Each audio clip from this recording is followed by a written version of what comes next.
What's up, everybody? Welcome to Table Stories, the Nameless Ones. How's it going? Welcome to the Strimity Stram. Is that your pose, Zagonicus? Is that what you went with? Zagonicus was trying to get everybody to strike a pose. And then that became my I'm thinking about your... Oh, the only one that did a pose? Fuck yeah. Charlie's Angels all the way. I went with Charlie's Angels. I had to. Classic. How's it going, everybody? Welcome to the Strimity Stram. We've been absent for a week, but we are back. We return. How's it going? Oh yeah, we've been here. What up?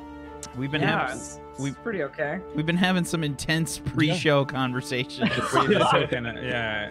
I come in and they are talking about the most heavy of stuff. Meanwhile, I was building IKEA furniture in the front room. Like, We're the best, okay? Like That's that. To be fair, of everything that we spoke about, building an IKEA set is worse. It's the most. So, I'm sorry. Yeah. There's like Listen. a frantic Edgar Wright montage of you looking at Allen wrenches, you know? It's like Flynn was helping. It was good. It was good. It's almost done. Mm-hmm. is it like a bed and it looks like a bookcase? How dare you? And yes. Is it a bed? No, it's a little entertainment unit under the TV. Okay.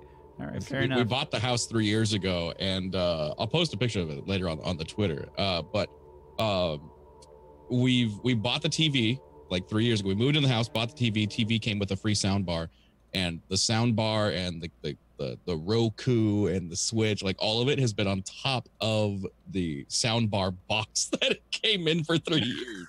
So I was like, you know what? I think we could finally upgrade one piece. What do we buy? That's some procrastination, my dude. No, it's lack of my fucking broke. Sure.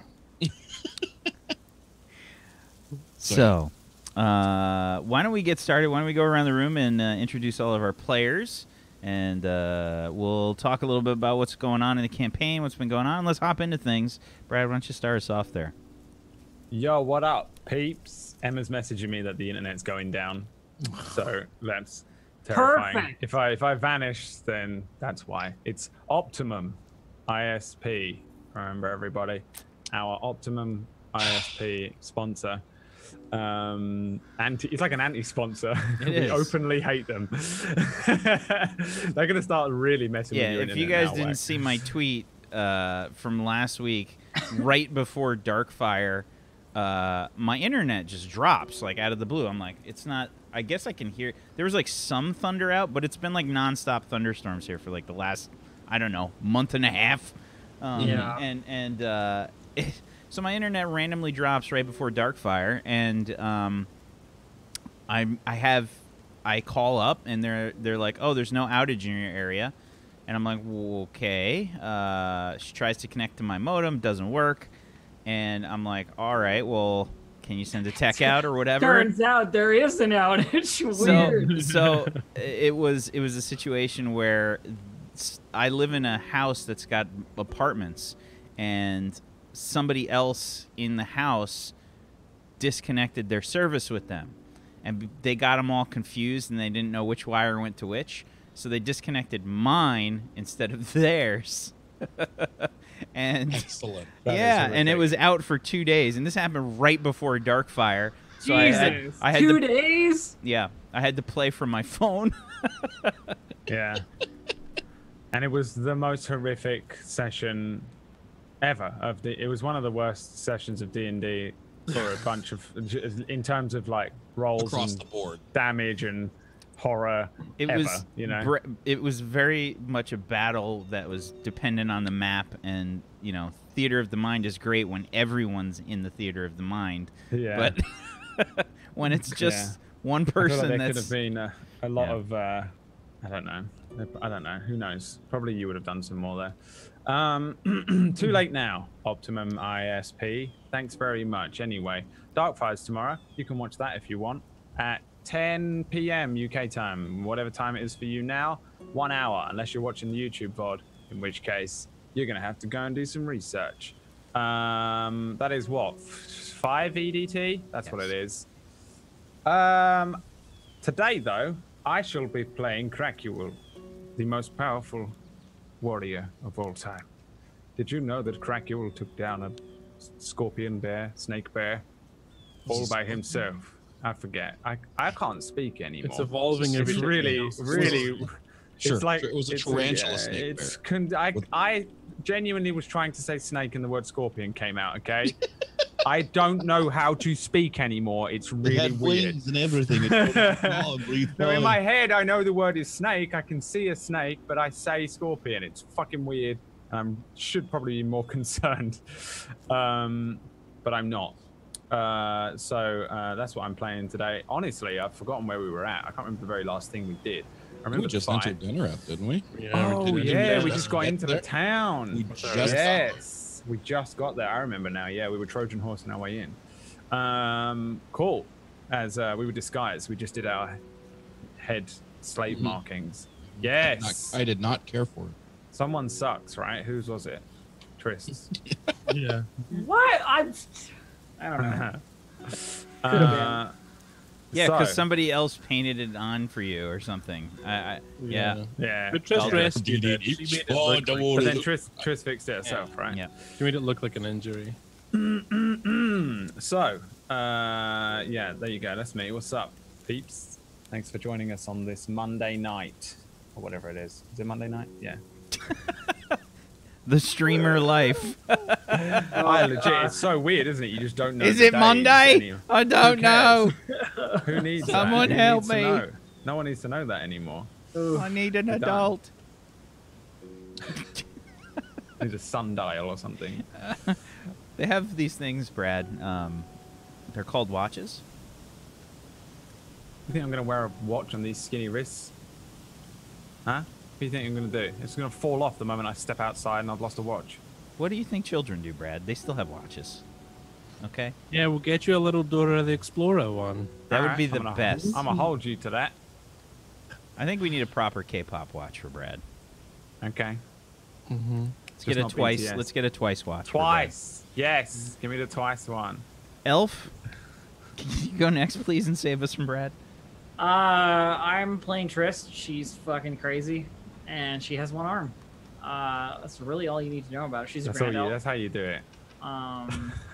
And I'm looking She's forward impatient to, as fuck. I'm looking forward to seeing how quickly I die in this city. That's my plan. Excellent. Someone else who will likely die quickly, Nameless. Well, I'll be the last one to fall. How dare you? I am playing Galdric Metalbane. I'm a dwarven man-at-arms. I get hit in the face, and Crackule keeps trying to mount me. You'll find out. Yeah, I'm stubborn as fuck, and that's pretty much it. I don't know. How do I describe I still haven't figured out the way to describe my character. I'm a dwarf. You're a camel, like a thing which I utilize to. Yes. You're a mount. Tool. I'm not a Tool, right? I'm not a tool. No, don't call me a tool. Yeah, you're like a tool. You're like a land tool. I'm not a tool. So, Land I don't think tool. I don't Okay. think you can. I don't think you can swim. So you're just like a land tool, land vehicle. You're a vehicle. A conveyance. I'm Galdric, the land vehicle, and let's see what we get into today. I just had this weird mental picture of you being in place of like a wooden wheel on a cart, just constantly rotating. Cracule's cracking the whip on the driver's seat. Someone else who will likely die quickly. Wish. Whatever. All right. I am leveled up now. Okay. I am leveled. And I got fireballs. Yeah. No. Balls pop out of my hands. And I play Rosalina, sex demon with magical boobies that hypnotize everybody. And we're in dinner, and it's about to get real. I'm tired today because I started school. So, again, I'm just tired. Whatever, skip me. Zagonicus? Hey everybody, I'm Zgaricus. Some facts about me. I rewatched Shaun of the Dead last night for what must be the 50th time at least. because I was just feeling like it. I've been playing Tales of Berseria offline, and I'm loving it. It's super fun. If you like JRPGs, you should play it. Especially like the Tales series. It's like a good Tales game. The first one since Graces or whatever. I play Glenda Broadleaf, who's a small folk cleric here in this campaign, and she just tries to stop everyone from dying because they're all kind of foolish and do foolish things that leads to imminent death. So that's me. I'm the Death Ward. You've got red on you. Got red on you. Thank you, Zagoticus. I am Wax Steven, and I am the GM of Doom. I'll be dragging these guys kicking and screaming through the adventure today as they journey towards, as the journey towards Denarath is complete. They have arrived at the home of one of the Nameless ones, pretty much the largest city in the known world here. And they are here to try and get the woman known as Lady Marshwood, garrison commander in Denarath, to defect to the Resistance. And, well, it's a difficult situation because they are belonging to a group known as the Croat, which are kind of slave-like humanoids. They are in a caste of people that are not treated well, and trying to make it amongst the demons that live in these places is a difficult thing. We'll see how they do today. They are being assisted by a demon known as Ezerog, and Ezerog has his own sort of goals and ambitions to progress things. He's admitted at least one or some of these things to the group, being that he wants to take control of the Resistance, believing that he can do a much better job, as he's frankly fed up with the way that things are currently set up here in the world, and believing that demons don't share the same views as the humanoids of the world, and that they seek more chaos and, well, variety, and trying to mimic the way that humans and their nobility have set things up is not really the best for demons. So why not fuck everything up and change it? That's his way of life. The group, of course, untrusting of demons, for just reasons, have taken, I guess, what Ezerog has said at face value, and have tried to utilize him like a conveyance, like a land tool, and help them get through Denarath to achieve their goals. Today we start the session with the group entering the city of Denarath. When we last left them, Ezerog suggested that the normal way that a demon with slaves would enter the city would be to find an inn or some such for himself, where the slaves would have some sort of common room that they would sleep in, and proceed from there, trying to find out more information about Lady Marshwood and see if her intentions to defect to the Resistance are real. So, we're starting today with you guys approaching the walls of Denarath. You're currently moving through the hovel area, 10 and 11 on the map there. This is the biggest city you've ever seen if you've never been here before.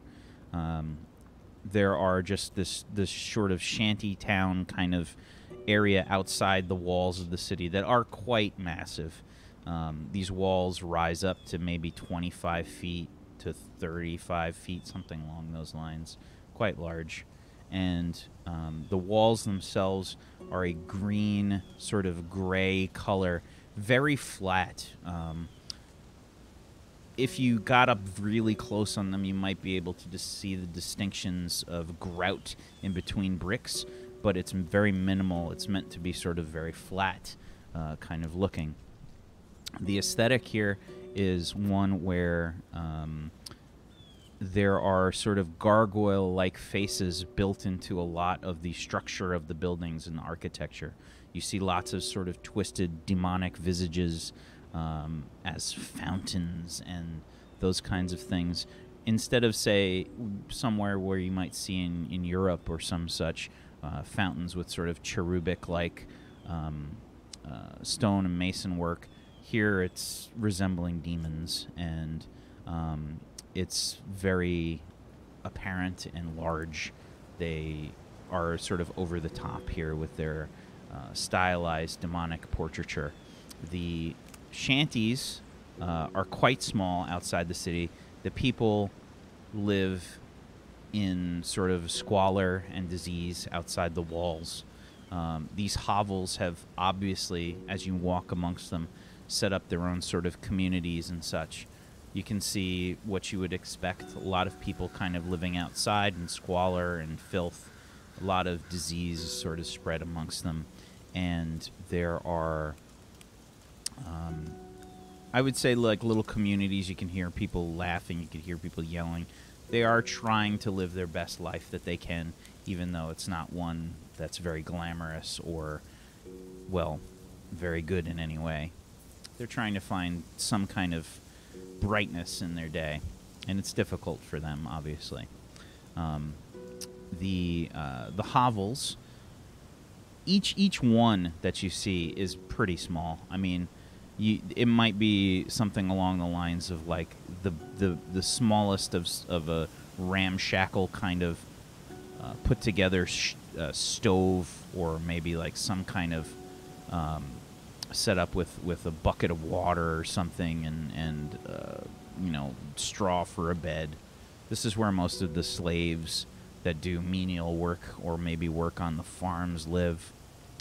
And you guys are moving through those areas along the road coming from the southwest into the city. You can see the wall ahead of you, and Ezerog is leading the way. And he says, We approach. As we get close to the entrance, it is important that you do not speak. You will keep yourselves quiet. I will address the guards. They are less likely to make any sort of, commotion if I do this. It sounds wrong. I mean, yes. All right, fine. near the gate, you can see there's a few people that are kind of waiting in line. There are 2 guards outside the main gate with torches and such. It is nighttime that you guys have purposely waited for to arrive at the city. The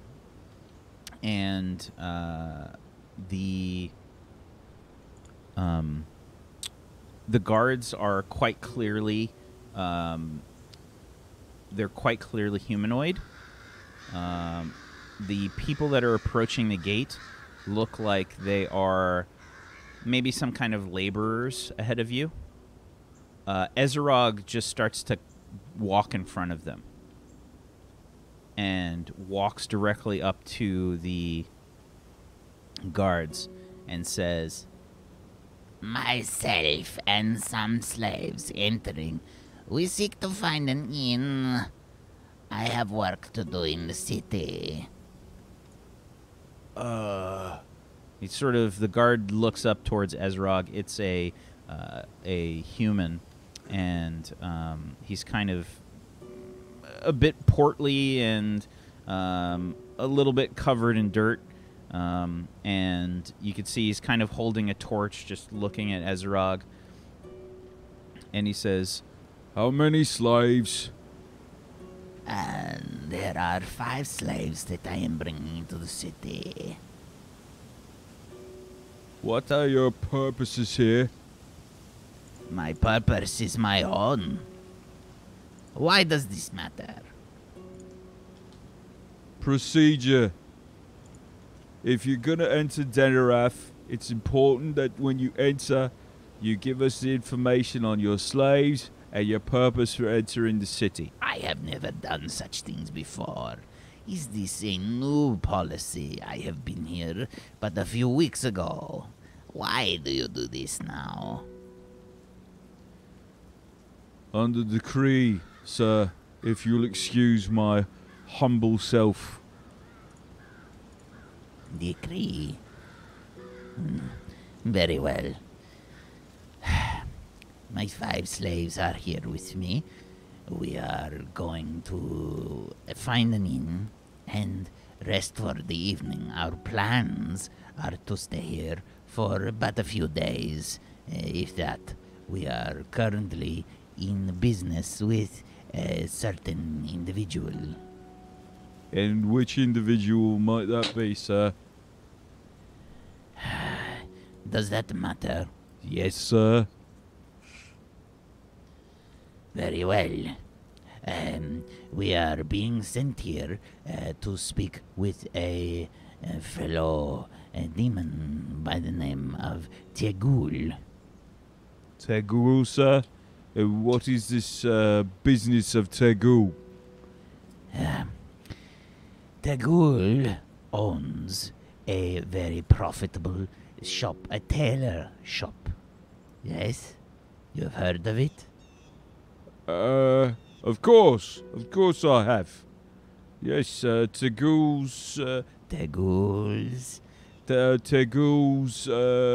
Tegul's, fabrics. Luxurious fabrics, my portly friend. May we enter Denrath now, or shall you hold up my business some more? Time to bring out the dice.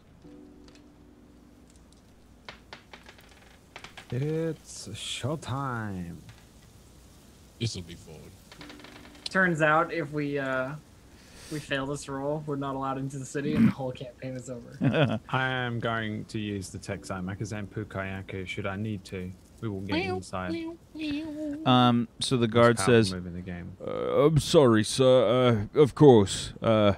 Please, right this way. And he sort of holds a torch up, makes a motion to a guard on the other side of the side of the gate. You can see there's 2 guards on the opposite side there. The portcullis is up, sort of like halfway, to allow, like, I guess, normal traffic through.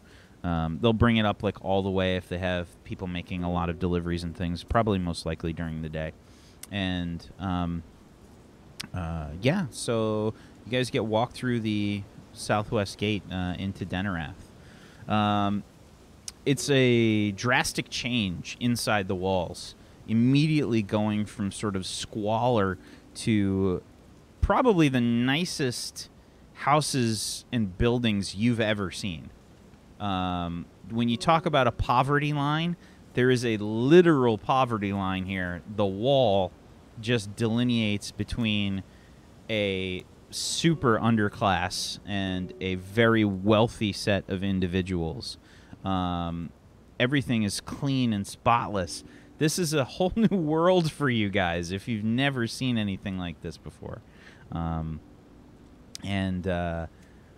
You walk through to the other side. You can see the guards kind of nod their heads towards you, and some of the guards try and get like a bit of a look at you guys as you walk past. Can everybody give me a stealth check, please? Stealth plus agility. Sure. What are we stealthing for? Why would I tell you that? Oh, okay, sorry. Can I use tactic? Yes, Ken. You should just get a shirt. It's a tactical stealth, obviously. Ah, yes, it's 14. Metal Gear. It's a tactical stealth. It's just the straight agility because I don't have stealth, right? Right. Huh? Oh. What was that noise? Wow. Whose footprints are Whose these? footprints are these? An illusion. What are you hiding? Okay. Yeah, some decent rolls. 14 from Krakul, 8 from Galdrick, 11 from Rosalina, a 14 from Glenda, and a 15 from Tryst. Damn, Okay. Tryst. 5d6, huh? Very Damn. nice. Yeah, I actually have stealth and a lot of agility. So. Okay. Yeah. The guards are trying to take a look. They don't look too plussed about the whole thing. This is a kind of normal situation, the thing that happens quite often. Demons sort of bringing their slaves into the city. A few of the guards seem at least, not so happy by your presence. There's probably one of those like aggressive kind of maneuvers where a guard will just kind of like hawk something up and spit like on the sidewalk on the road nearby. Just kind of giving you guys a glare. I thought things were spotless. They're spitting on the road. Oh yeah, at least near the gate.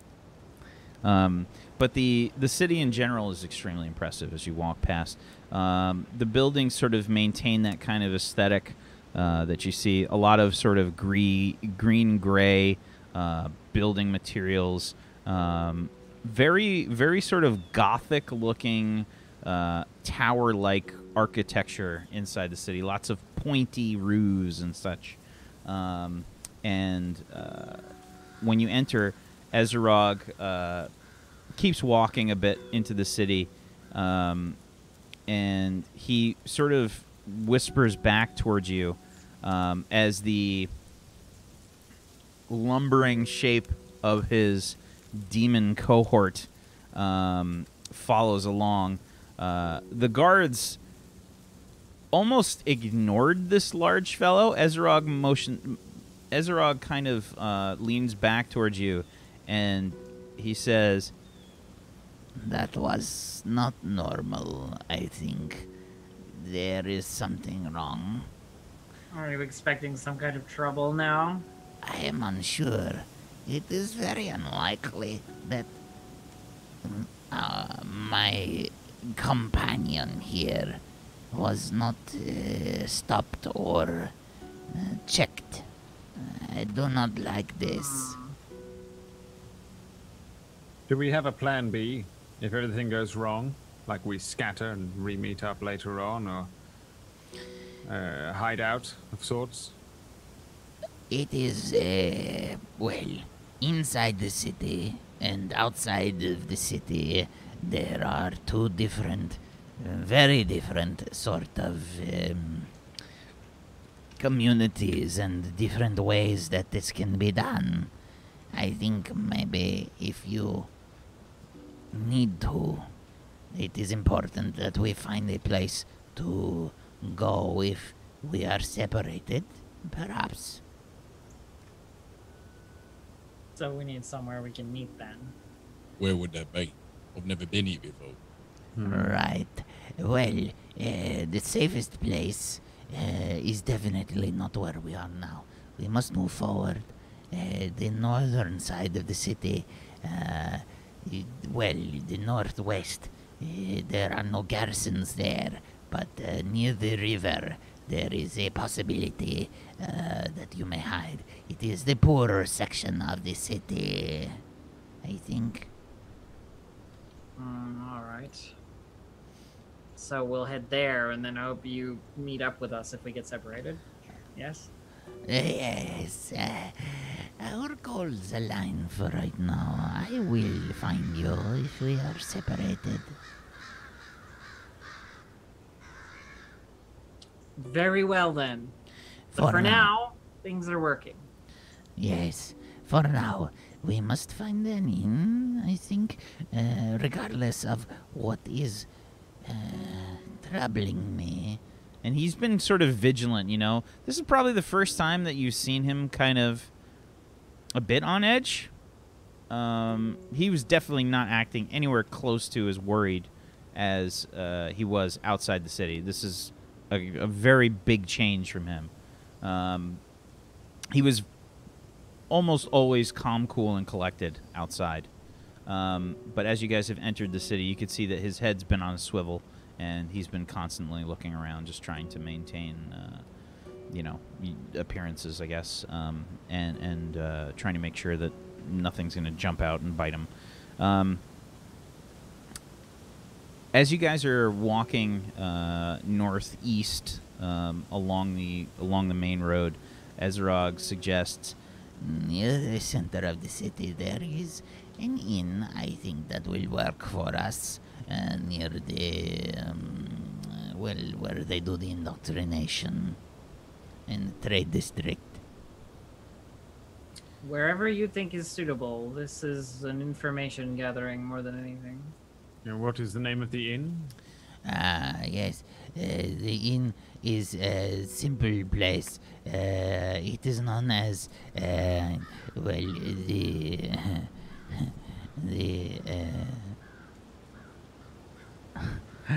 I've got a name generator up, and they're just I can't like not laugh at how horrible they are. So there's one that came up called Fancy Vampire, which I'm tempted to call it. The fancy vampire, you say? It'd be really nice in a steampunk setting. Yeah. Yes, this is known as the Greasy Hag. Charming. Oh, Galdrick, then. Aye. Aye, charming. I just got me a hopeful. Not a hog, a Greasy Hag. Oh, heck. Oh, that's even worse. Galdrick's mother, then. Aye. Mrs. Good one. Goldrick was a saint. You're truly savage. Does that burn? Fine. Let's not cause a commotion in the middle of the street. I'll punch you later. Yes, as we are near the noble district, I do not recommend that as slaves you stay near here. This is where many very dangerous people live. This is where some of the demon nobles take their, well, this is where they choose to perform their rather, well, favorite sort of acts, I think. Well, let's get going, then. Yes. When you continue walking, you can see as you approach number 2 on the map there, the area that's marked as indoctrination. There are several pillars that are lined up in the street, and the thing that's most noticeable about the pillars is that there are people crucified on them. You can see that there is evidence of torture, and they are, well, they're all different humanoids. You can see that they're just kind of hung up, nail through their hands. And you can see that some of them are moving and some of them are not. Ezerog does not look plussed. He I says. also do not look plussed. Yeah, there's one like I'd say there's one or two like humans. There's a half orc that's put up there, and you can see that they've just got wounds all over their bodies, like blunt force trauma, blade wounds. They're covered. Some blunt force trauma, some blade wounds. Naughty boys, I say as I trudge along behind. This is just cause Rosalina to pull down her hood even more. This is just my old job. Compared to Ceres, where I am from, what's the city size? Oh, this is Bigger? much bigger than Ceres, yeah. I figure this is probably Ceres is a bit of a chaotic place, so This is much more crazy. refined, yeah. Yeah, this is a much more refined sort of city. You can see that there's I'm still definitely. I'm a torturer. I don't care about these people hanging up. Come on. there's what's clearly set up to be like a like a blood pool drain underneath where they are. This is the area around here is just kind of the ground is stained with blood, and you can see the building. It's kind of a large building behind them.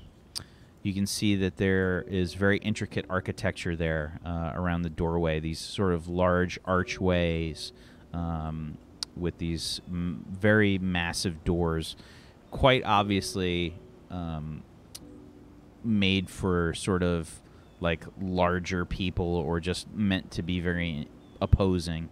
The doors are surrounded with more of this sort of demonic stonework that's laid out around them.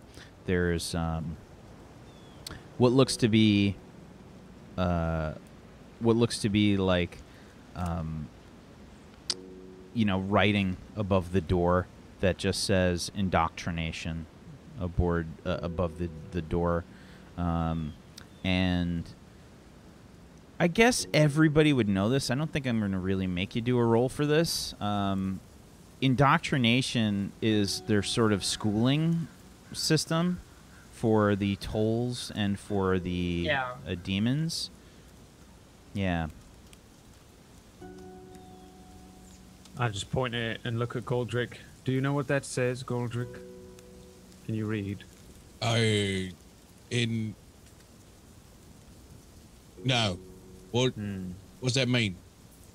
It says investigation. Oh. No. I can read, kind of. Oh. I know the difference between a V and a D, Joe. Okay, draw me a V. I just don't know what the word means. What's it mean? What? Indoctrination? Oh, that's how you say it. Okay, yeah. You didn't go through indoctrination? No, we didn't get there far. Oh. What's Yes, it well, mean? that's probably why you can't read. What's it mean? It's school. You didn't go to school? Oh, that's what that means? It's a certain type of school, though. Oh. What does that mean? The kind of place you don't want to go. Oh, but I like to learn. Yes, I quite enjoyed indoctrination. I can't speak today. Prestidigitation. That says prestidigitation, Goldrick. Oh, I see. Prestidigitation. Indoctrination is when people try to force their beliefs on you. It's when you go to a school like that. Well, I don't like that school then. No, never mind. Yes, I didn't really go through it either. Was it fun, Rosalina? I don't want to talk about it. Was it fun, Glenda?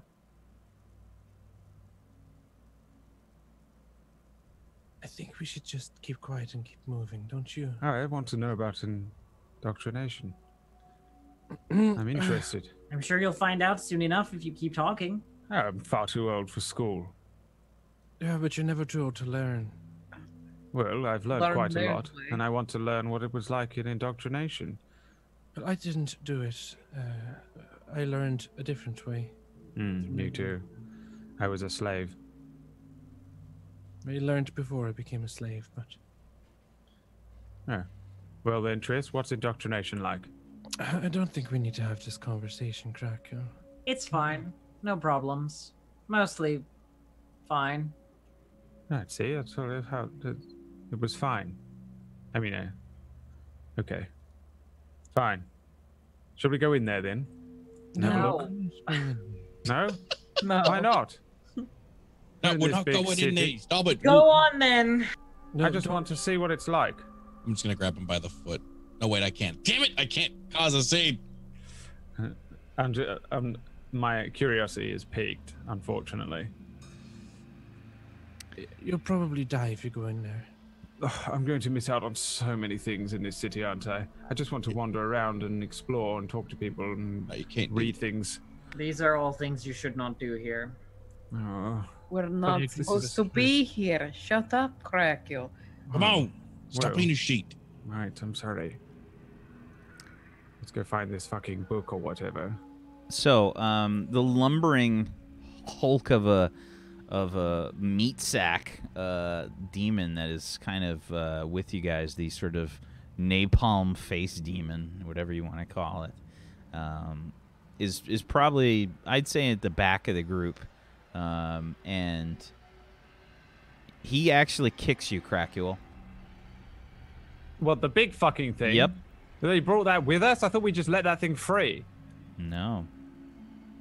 Ezerog made a point to mention the fact that they didn't comment on this giant creature as you entered into the city. He fucking kicks me, I'm dead. How do I make death saves? How do I just die? Just explode immediately? This is how I just die. I get kicked by a fucking flaming giant.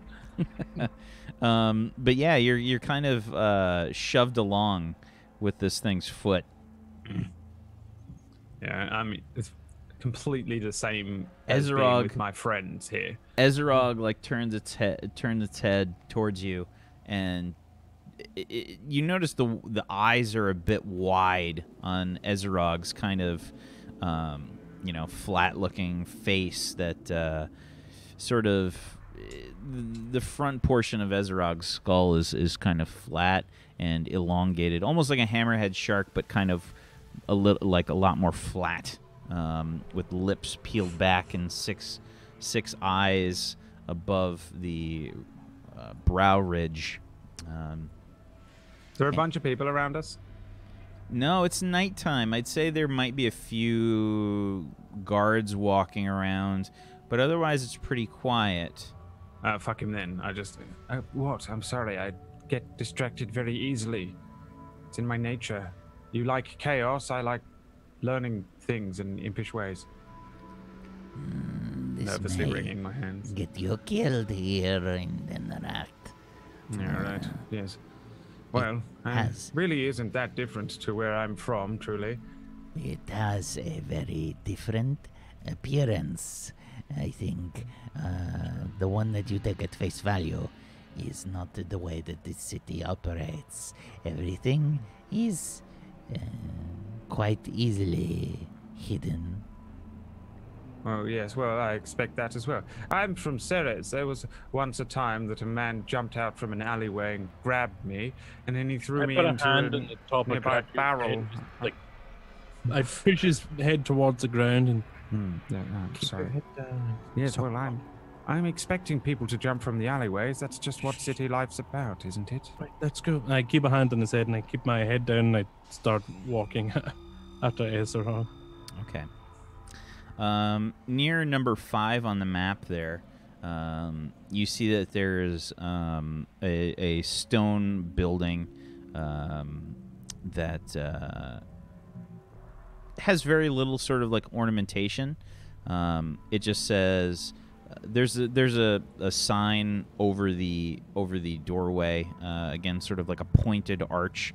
It's very Gothic looking buildings. The Greasy Hag, you can see. There's some lights on, flickering of candlelight, and torches lit outside. But other than that, there's very little like ornamentation. There's a partial like overhanging roof that covers the entrance, with some steps leading up to it, and Ezerog approaches, and before he enters, he looks back and says, I will speak to the innkeeper here. I have stayed here before.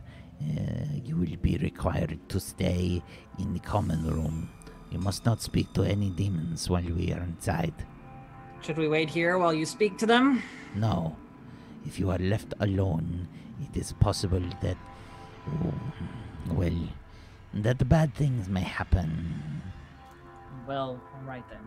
Never mind. Truly, I am curious what you would have done if I was not here. There would have been a lot more sneaking, and a lot more stabbing, and a lot more... Well, just a lot more of the fun things that I enjoy. Yes, learning. Like learning. Learning anything. Probably would have gone to his shop. Really want to see his shop.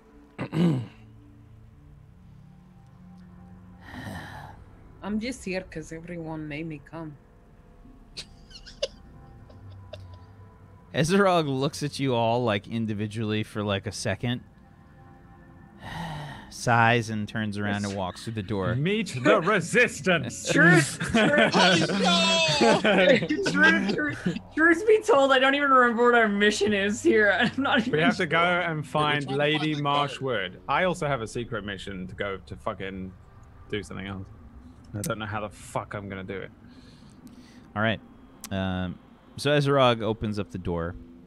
Inside, there is a. I'd say it's a fairly decently sized building. It's nothing like you saw on the way in the Noble District, which has some of the largest houses and such, and even villas as you walk through that section of the city. The building here is, I would say, probably like 3 floors. The entranceway here is sort of small and leads to what appears to be like a room maybe about 20 feet wide, 40 feet long. The ceilings are quite high. I'd say they're probably like 20-foot ceilings or so. And there is what appears to be just like a small, almost like a concierge area in the front. You can see that there is a succubus at the counter here.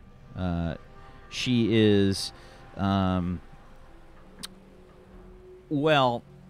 would say, saying that she's very curvaceous, and she's probably on the taller side, and she's not trying to hide anything. She's very much over the top about it.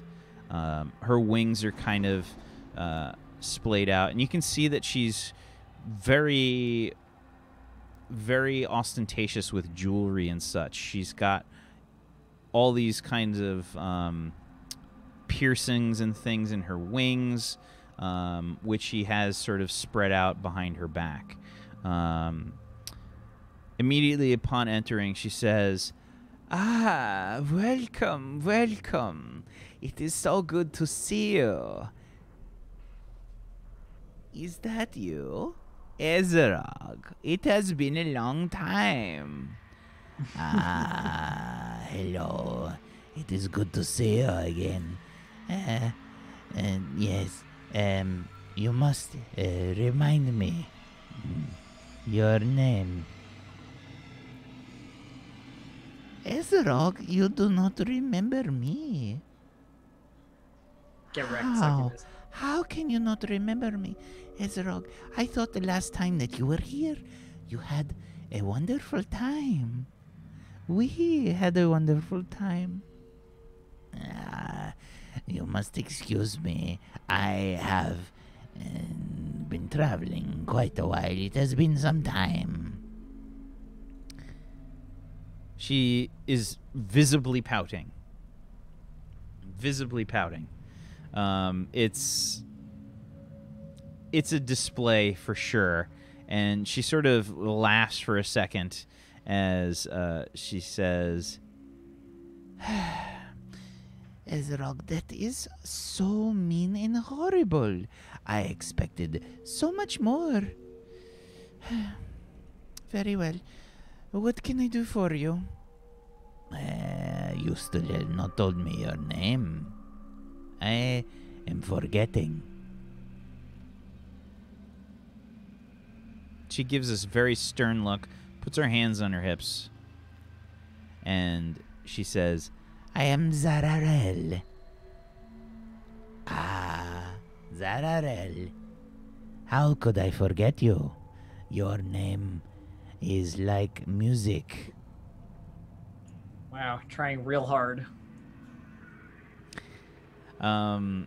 She says, Enough with the small talk, Ezrog. Why are you here? Why does anyone come to an inn, Zararel? Is that all? You simply need a room? Not only me, but my slaves. We are here for some business in the city. We may need rooms for a few nights. Is this something that you can provide for us? How many slaves? She gets really serious really quickly, just kind of turns it off. And he says, There are 5, plus my associate. she kind of, for the first time, notices this lumbering demon that had to like bend down to come through the door. And she says, Oh, yes, your associate. He looks very serious. You can say this, I think. Well, I will see what I have available. Perhaps, maybe I have a room for you and your associate. One for myself and my associate. Yes, this is fine. I do not need another room. Simply one will be fine. My slaves will stay in the common room. Very well. Do you require any food or drink? Yes, we have been traveling for some time.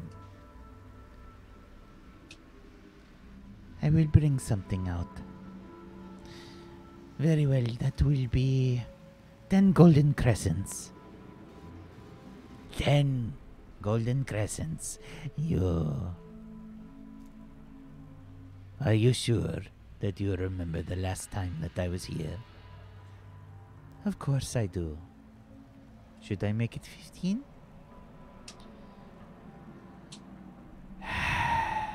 Very well. 10 golden crescents. he takes out like a little coin purse, Yeah.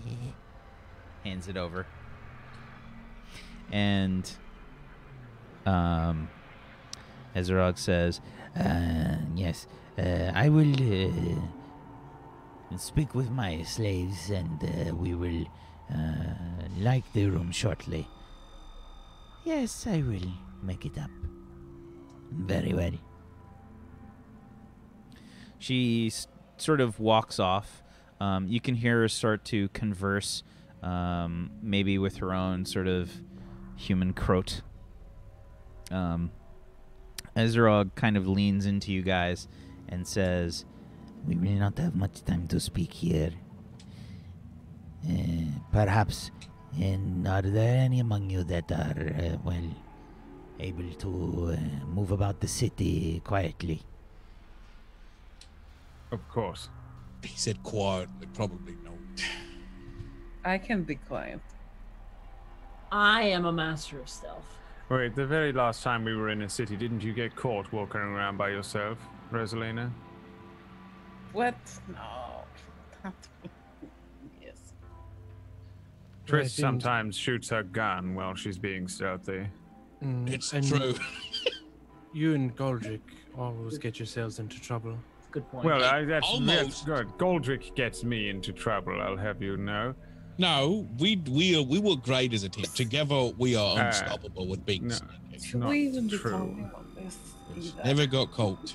I believe I am the only person trained with the ability to stealthily creep around a big city. I don't. I used to steal things from this big city.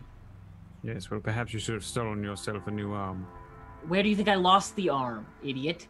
That's Right. not a good defense for you saying you should be the one snaking. Yeah, that's not good. I think if Tryst can I keep got her- away.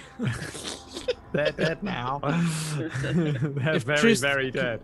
If Tryst can keep her gun away, and Perhaps we leave the gun with Ezra I'll and hold then it. we'll...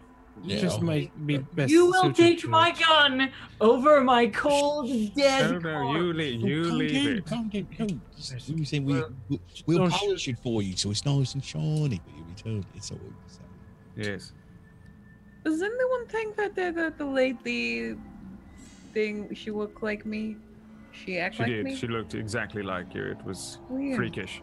Yes. Oh, did you sleep with the succubus? She seemed visibly upset.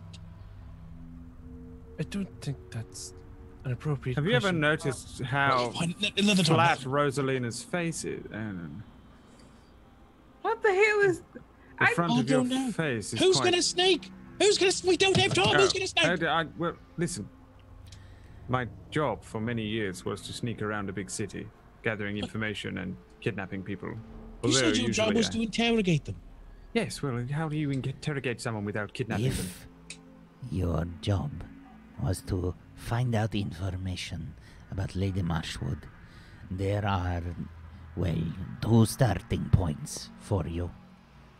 If I remember correctly, her home is located, well, in near the Division of Order.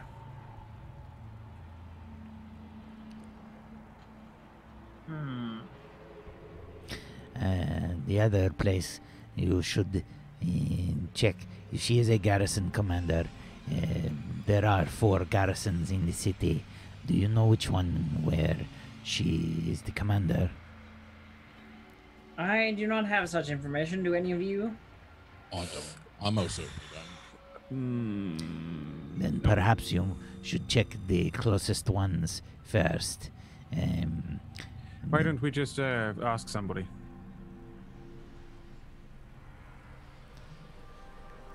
If you believe that you can come up with an interesting story as to why you need to speak with a garrison commander.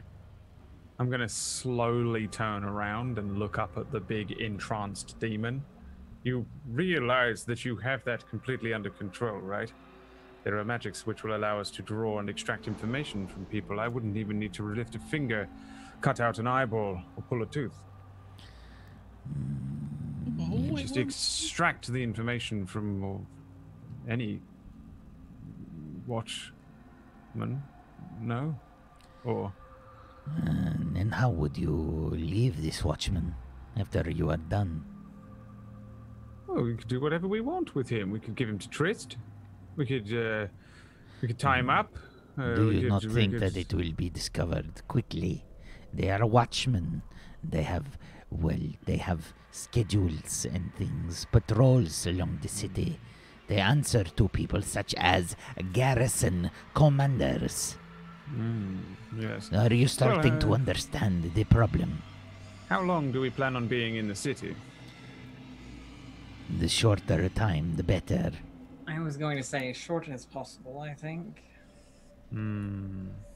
Well, I suppose, given time, I can actually extract information from scanning one's mind.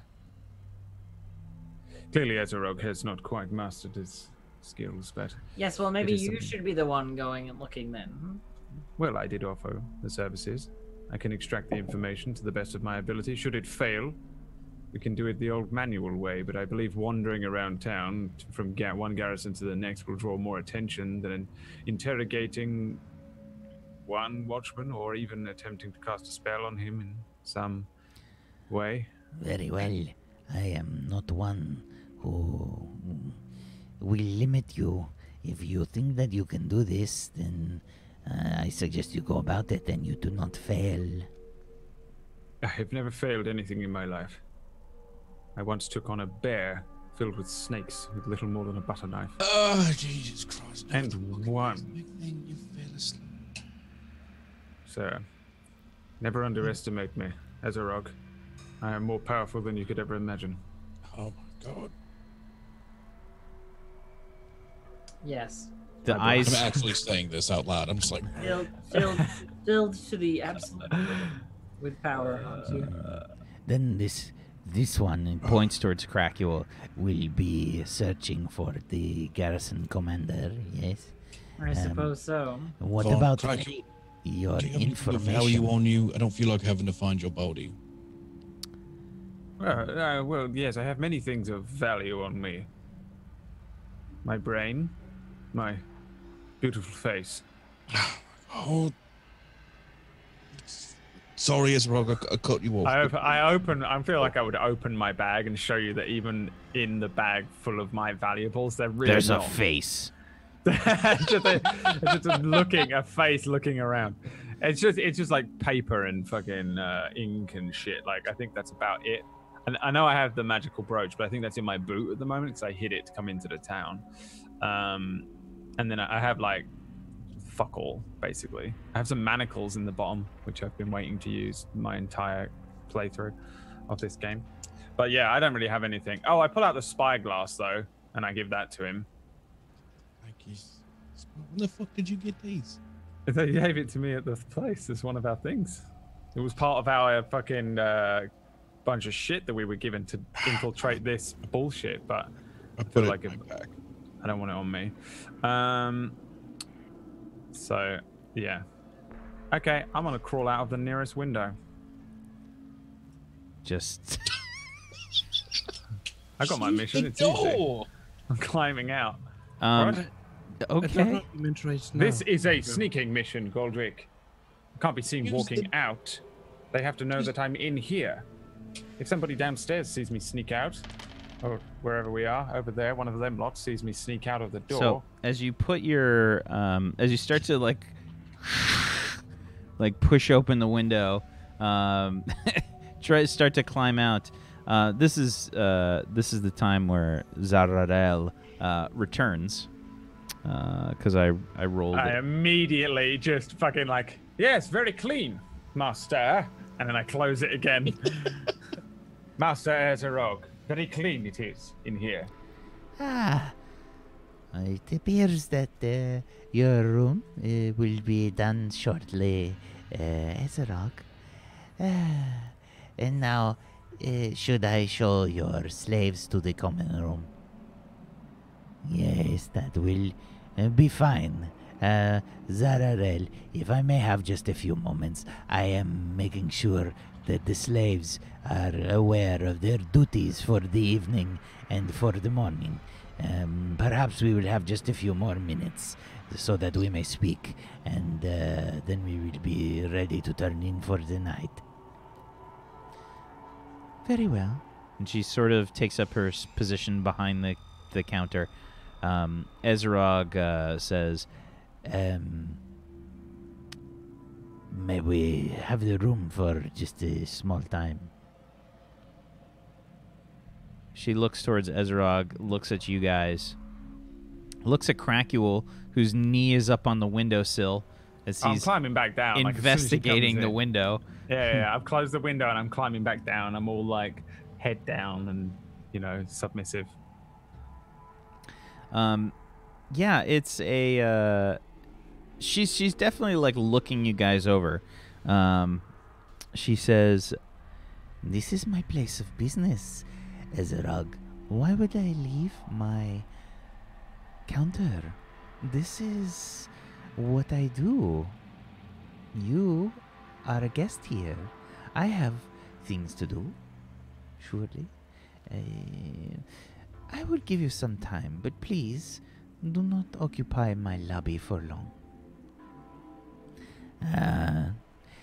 Very well, Zararel. Perhaps, and you see he's kind of dug into his coin purse and he slides a few more coins over to her. Perhaps we will make sure to pay for your time. I know that it is valuable. Yes, it is. Very valuable. Perhaps you are interested in some more of my time. Perhaps. We will speak on such things later, I think. Wow, wow, wow, wow. I've been really trying, baby. I look over at Azarog when we get a moment here, because she's like gonna give us a second, right? Yeah, she walks off. She takes she gives the whole group another like look as she's picking up her coin. She's like tucking them into her cleavage. I could distract her. And what way would you distract her? the way that she obviously is intended to be distracted. You wish to spend time with her. She. I am just saying that if we need the space, I can create that space. Very well. She may offer such things to one of your kind. But I. He looks you up and down. Would be remiss if I were not to warn you. The people here of Denrath, while they may treat you reasonably on the outside. I do not think they will be as kind to you in the way you are hoping. You don't think I can handle myself?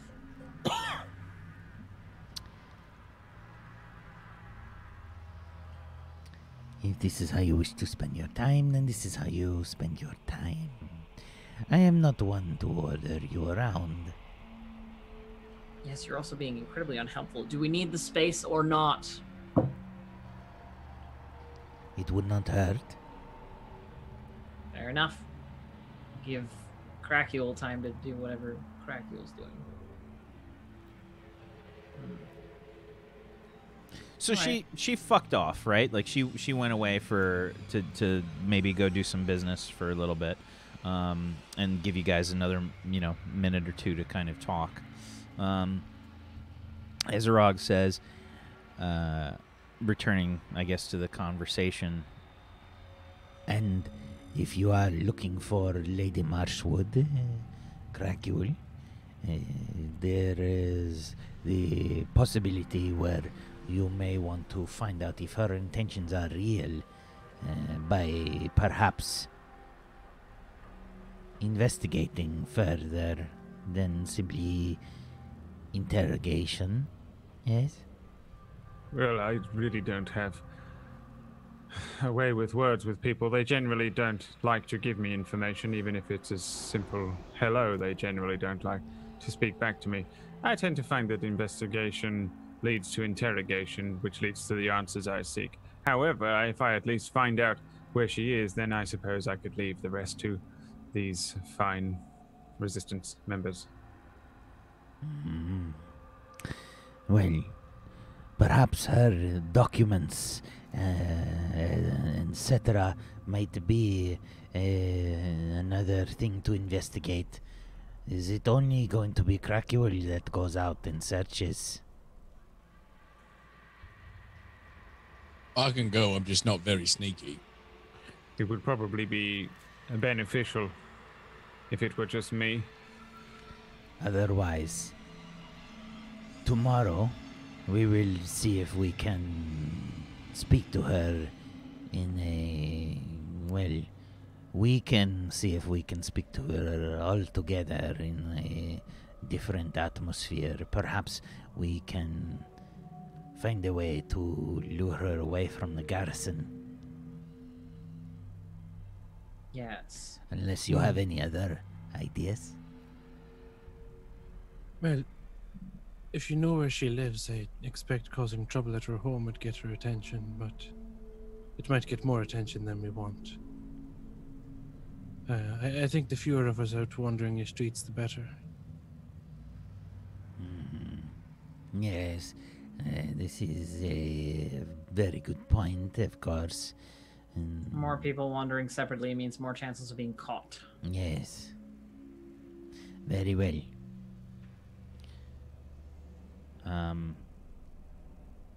So Ezerog looks towards you, Cracule, and says, once we are shown to the common rooms, and Tryst is occupying Zararel's time, perhaps then it will be your opportunity. Yes. Well done. I think, if I'm reading it correctly, I think Rosie's a bit better experienced with occupying people's time that way. I don't think that Rosie should do this one.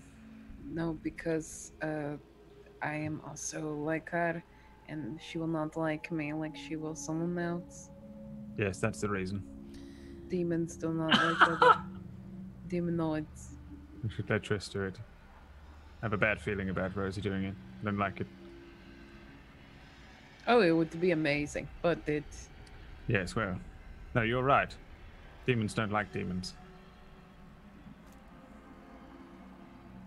Demons do have a certain dislike for demonkin. I am probably a small exception, but there are some others. Zara here, she makes it her job to, well, make sure that people have a place to stay and to keep them entertained, as well as keeping herself well fed. She may treat you differently, she may not. It is difficult to say. I have not seen her interact with many demonkin in the past. I am not very good with luck, so I don't know what's best. I'll stay with Mom. Tryst, good luck. Oh, I don't need luck. Just pure skill. Oh my. Very well. So you guys kind of wrap up your conversation in a moment or two. Zararel pokes her head back in and she says, Do you need more time? Or may I show you to the common room now? That will be fine. Perhaps you will show me to my room first. Oh, then perhaps we can spend some time together. Ezerok? I am afraid that I am a bit weary from my travels. A bit weary. I think perhaps tonight will not be the best night, eh? Oh, that is unfortunate. I'm offended. Very well. Ezrog seems nonplussed about the whole thing.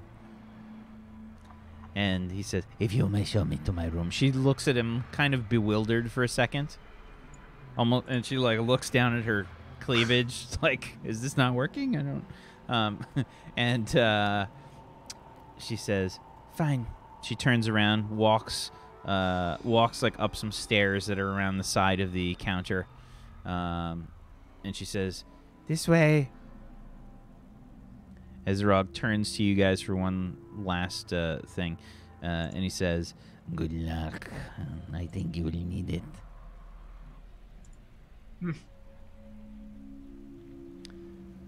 And he walks up the stairs.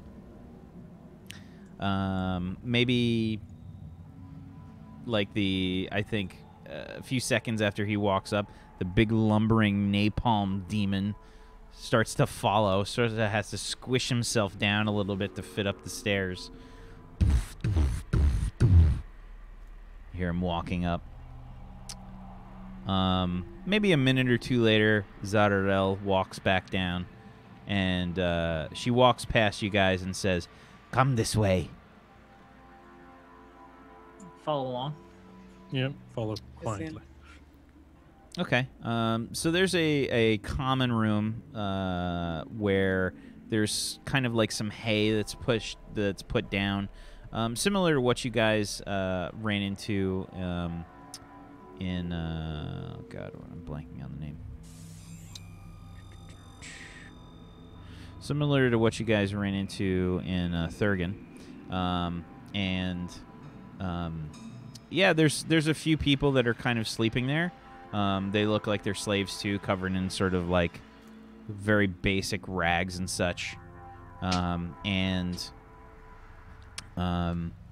She just kind of points you over there and says, You may sleep here for the evening. I will bring out some water and some gruel for you. I'm just gonna kind of like nod my head. Yeah, just bow slightly.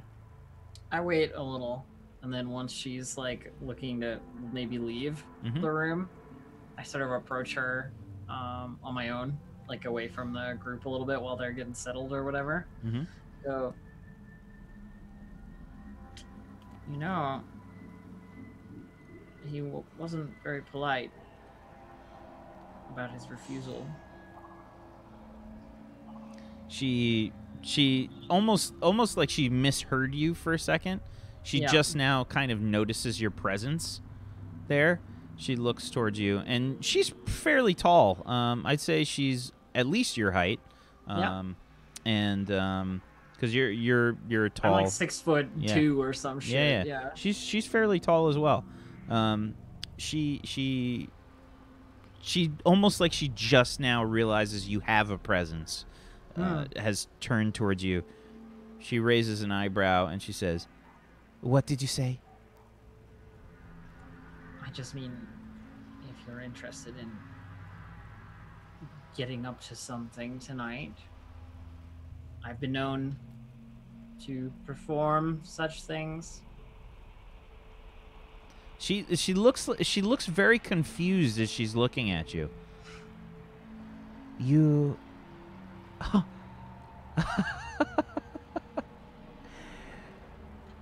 Oh, you wish to spend the night with me? She sort of tilts back and gives you like a full like up and down, like very plainly assessing you. Yeah, of course. And she says, she puts a hand on her hip and she circles around you. Give me a charisma plus, I don't know if you got anything that can help. Charisma plus. I have appraisal. Carousing. You can give me carousing. Okay, carousing, sure. Sure. Great. How many luck die do I have? Alright, cool. Blow the wad. I might as well. Whoa! 25. You got an explosion on your luck die there. 25. So that was supposed to be a... that was only supposed to be a 3d6 with the luck die of 4d6. Exploded out to a 66 and got a 25. Very nice. Very nice. So she gives you an appraising look. She gives you an appraising look and says... She sort of uses her finger to like kind of trace around your shoulders, and she tucks your cape up a little bit to kind of look at your arm. Mm-hmm.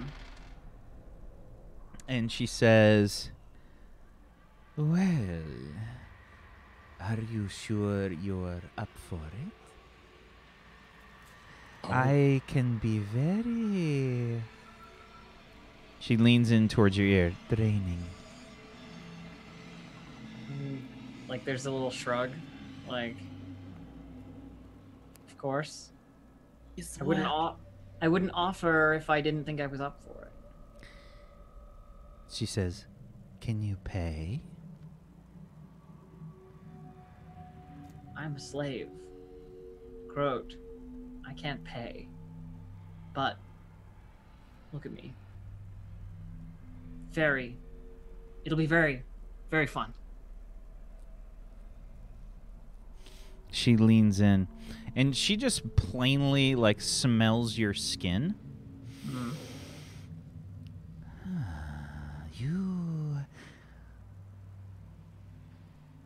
You smell like one who sees many battles. That would be the gunpowder.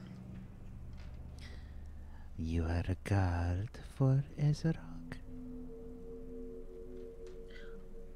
I like to think I perform many a duty, yes, but guard certainly in there.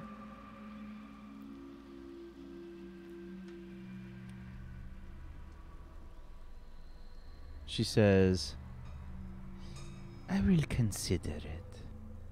If there are no other diversions tonight, I will find you." It doesn't look like it's going to be very busy. No, it doesn't.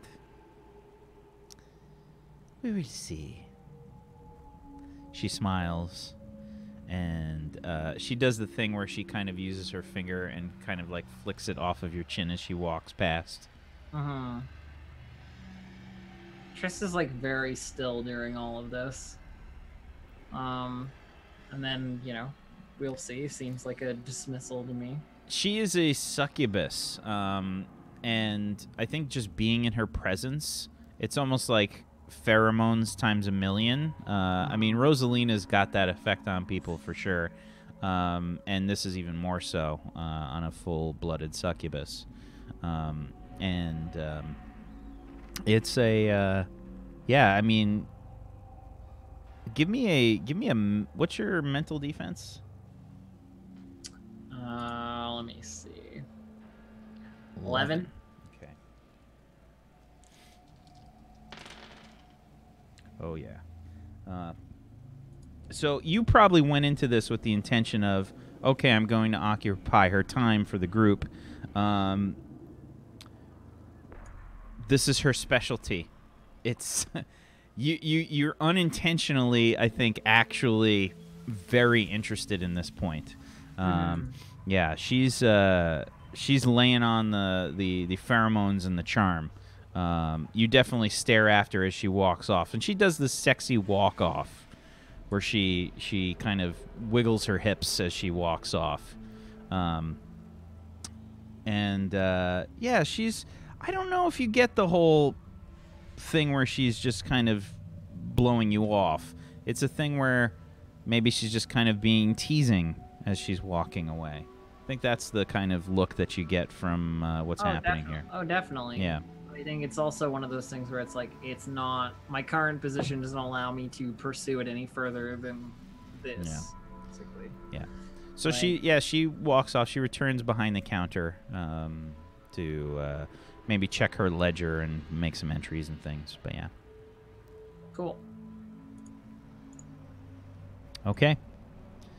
So, do you head back to the group, Tryst? I think I basically turn around, and walk back to the others. I think I've got a good shot that this will work. She just needs a few moments to decide whether or not it's worth it. Oh no, she looks ready. To be honest, I believe they work better at night.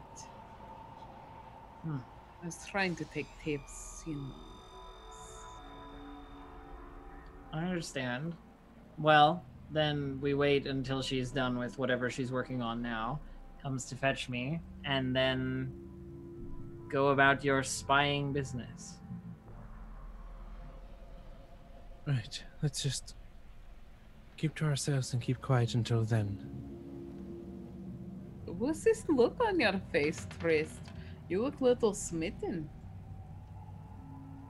Nothing. This isn't the first time. Won't be the last. Kind of have the awkward, judgmental, like, oh. Yeah, Rosalina's doing the same thing. Tryst is like trying to look real like, yeah, whatever. Basically, like you guys being teasing, but she's doing this for the job. That's her thought here. It's fine. Job, okay. Okay. So, you guys maybe find a place to relax. She'll bring in some food, some gruel basically, and some water for you guys. There's a small table probably nearby, a few like a bench chair on either side, and she'll just bring it over to you, kind of nonplussed, doesn't even really acknowledge you. She just drops the food off. And I think Tryst, she leans down and whispers in your ear and says, I am in room 10 at the end of the hall. I will see you in 30 minutes. If I don't see you, then, well, I will just assume that you could not handle it. I made the suggestion. See you soon.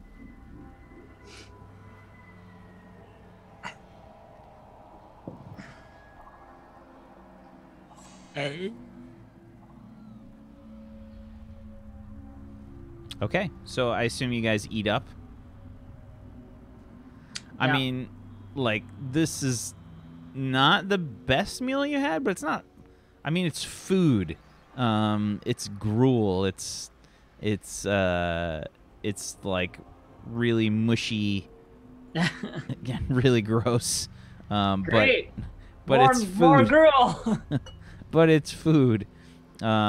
And you know, there are days where you guys just don't eat anything. So, I mean, it's better than nothing, I guess. Would you like some of mine? You might need the energy tonight, Tryst.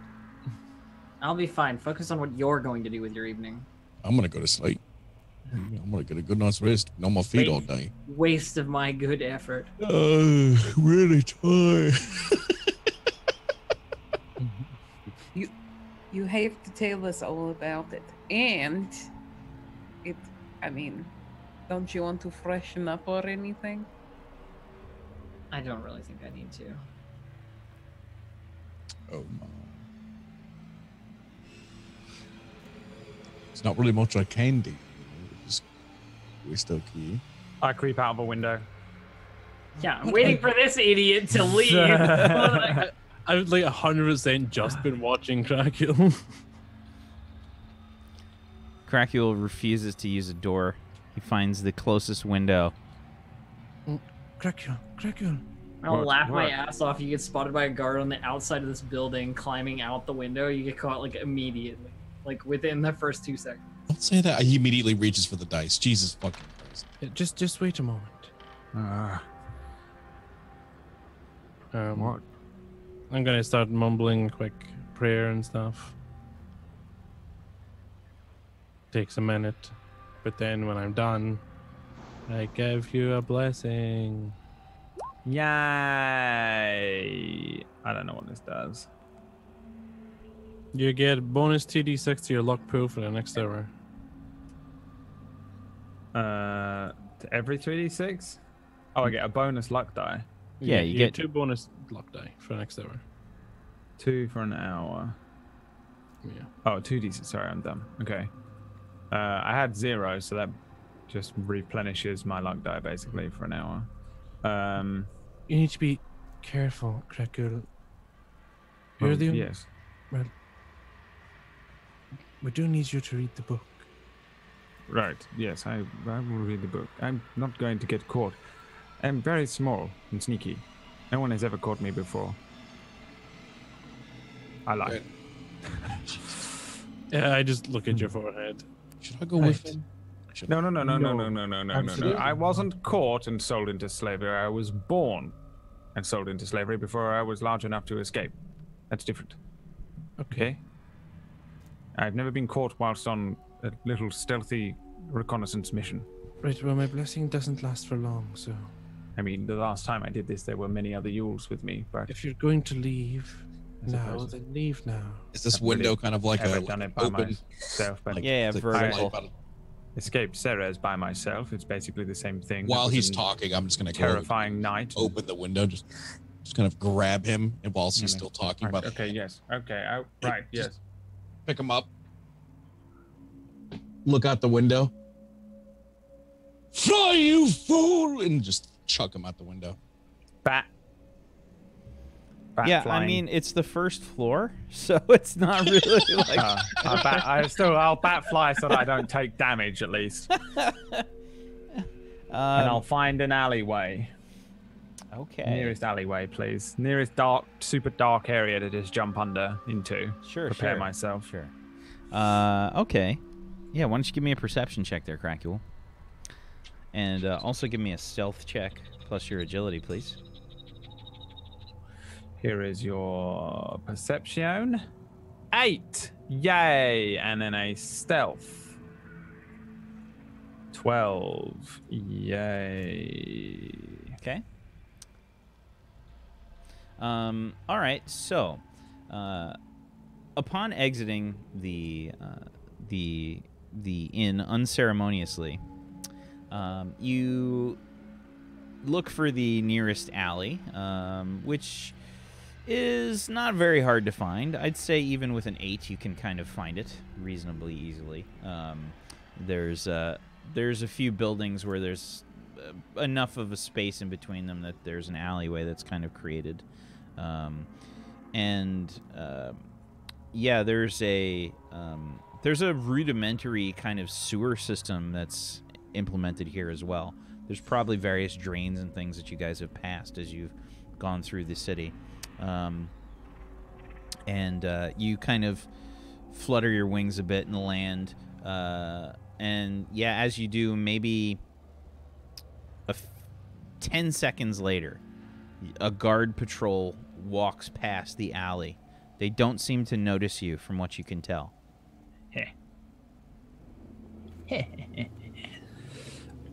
So I don't really know my way around. I don't have this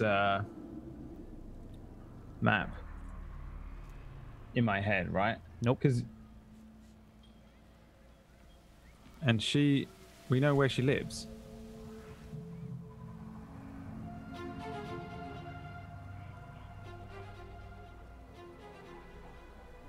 Did you say we know where her house is? He told you that it was the only information that you got was that the house was near the Division of Order, which is reasonably close. You guys probably would have seen the building from walking through the square there, right near the indoctrination. The Division of Order building? Yep. Okay, I'm going to sneak over there using alleyways and shadows and climbing and flying if I need to, just moving from shadow to shadow. Okay. Okay. Tables 2, okay.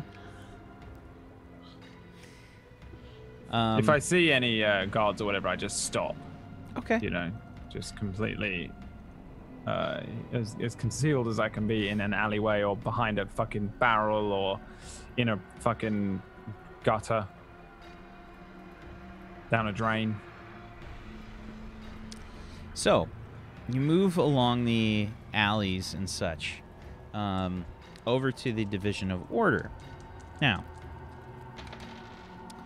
the Division of Order, you would be well aware,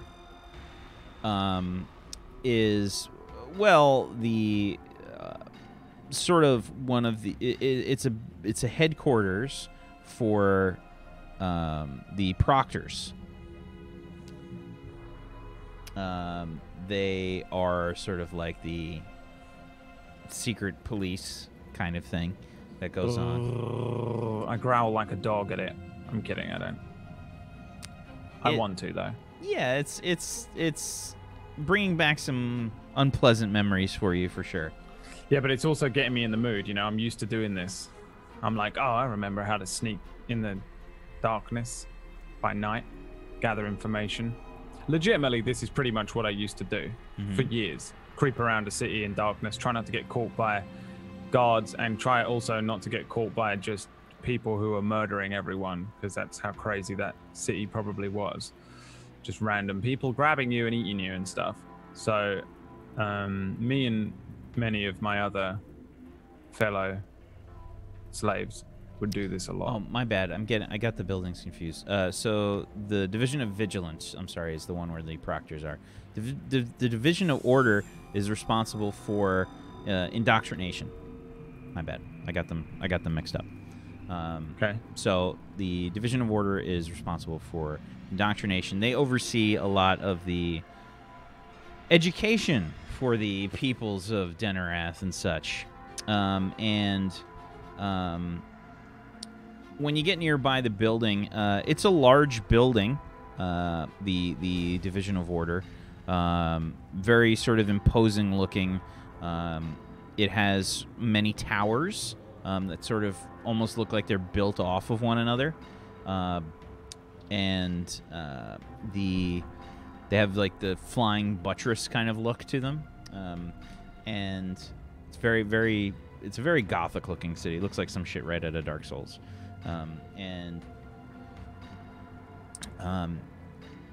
When you get close by, you can see that there are several, like, I would say at least...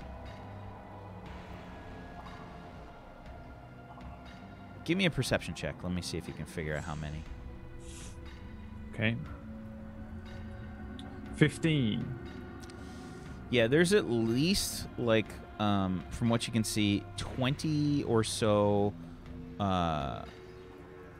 horde demons. Oh, good. That are in the street. They appear to be completely shit-faced. Oh. And they are surrounding what appears to be several Croat. You can see that they are kicking somebody between them. You can hear kind of laughing.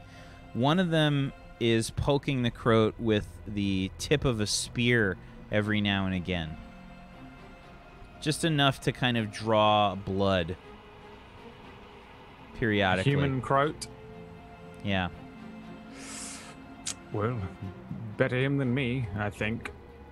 Is there any guards around? Are these horde demons considered guards kind of thing, or are they just demons? Most horde demons are not necessarily guards. They tend to be part of like the like garrisons for like being some sort of like the military almost. Like they're the brute force of the city, as opposed. Are they to... likely to be the group that are guarding the Division of Vigilance? Are they like guarding that building in this area, or are they just there? They're just there, from what you can tell. Is there anyone else, or it's just this pretty much? In this immediate area, I'd say that there are. I'd say that they're probably the only ones at this time of day. It's probably about... I think you guys showed up just after dark. I'd say by now it's probably like 10 p.m. or so. After waiting and eating and such. Okay, so... one of these will be my target. But... the spell message says send an emotion but with speech. However, it does not allow you or the target creature to understand additional languages. This is not the same as the message spell in D&D, but could I use it as the same? No. No? There's no way to twist that. Okay, so this is purely send emotion. So I mean, it's it says as send emotion, but with speech. So let me see. Never mind. Hang on. Let me see. Because I think this is actually the same. I misread it. Sorry. Where is it? Because this is what I need. Did you pull this up? I had a plan, but did you pull this up from that other doc that had like some D&D spells? I don't. This is one that you put in here. So it's not from the main book, is what I'm getting at. You pulled this from. Let me check. Actually, no. It probably is from the main book because it says as send emotion. Hang on, I'm looking for it as well. Yeah, it's from the main book. That's it's got to be like under the compulsion section.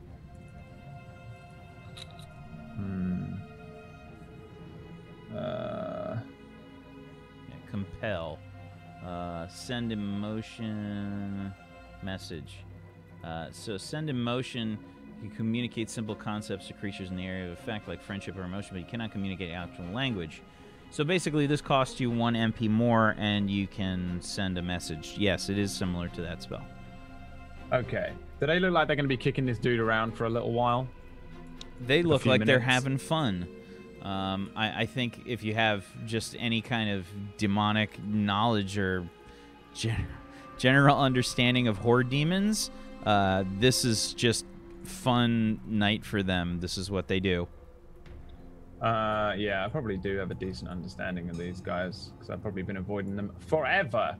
Okay, so I'll sit for a minute and begin to cast this spell ritualistically, which will reduce it by 1 MP. Does this cost 2 MP? Cost 1. Fuck. Oh, it only costs 1? Okay, well then I'll take the 2 actions amount of time to You have to reduce. Basically, you have to be less than cost. 2 feet away or 10 feet away to have it cost you 1 MP. How far away are they? I'd say at least maybe like 30 feet, something like that, before you notice them. I assume you stop as soon as you see them. Okay, so I got to sit there. Okay, so in that case, yeah, I will spend a minute sitting casting this spell to reduce it by 2 MP. In total, if I pump in 3 MP, I can hit them at the 30 feet range. No, 2 MP is 30 feet range. So yeah, I can. Yeah. Okay, so I can reduce it to 0 by spending 1 minute casting the spell message. I think Also it during that costs time, I think it costs you 1 in that case. Because it's 1. one. It's 1 to 1 cast plus the the spell. 2. Yeah. So yeah, 1 MP. Okay, so then yeah, I'm not gonna wait 1 hour to cast this. They'll be gone. So 1 MP, blah blah, and What do you say? well, I'm also listening to them speak to each other in that time, so that I can voice mimicry them. Okay. Yeah. There's something along the lines of You came to the wrong part of town, didn't you? What are you doing out late at night, Trout? You think you've got some kind of pass? and they're kicking him around. Make him bleed a little more. Is there one which is maybe like slightly apart from the others, maybe stood behind the group a little? In the sense, essentially, I'm going to speak to one of them as if I'm speaking from this one who's apart from them to the one in front of him, kind of thing. So that, you know, if you were just looking at him, you'd see his face isn't speaking to you, but I want it to sound like that's what I'm going to do. I'm going to speak to one as if the one behind him is speaking to him, so that he answers him out loud. I'd say that, yeah, there's a bunch of these guys, so they can only make like a circle of maybe 10 of them, and then there's probably about 10 of them that are just spaced out a little bit beyond that. One of the 10 that is furthest apart. Okay. I mean, I'm going to attempt to specifically mimic his voice, you know. And I will just send a message to the one in front of maybe this one that I'm targeting, in the voice of the one behind him. After I spend a minute, and I'm just gonna say, like in Professor X style in his head, "Oi, which one of these is Lady Marshwood's house anyway?"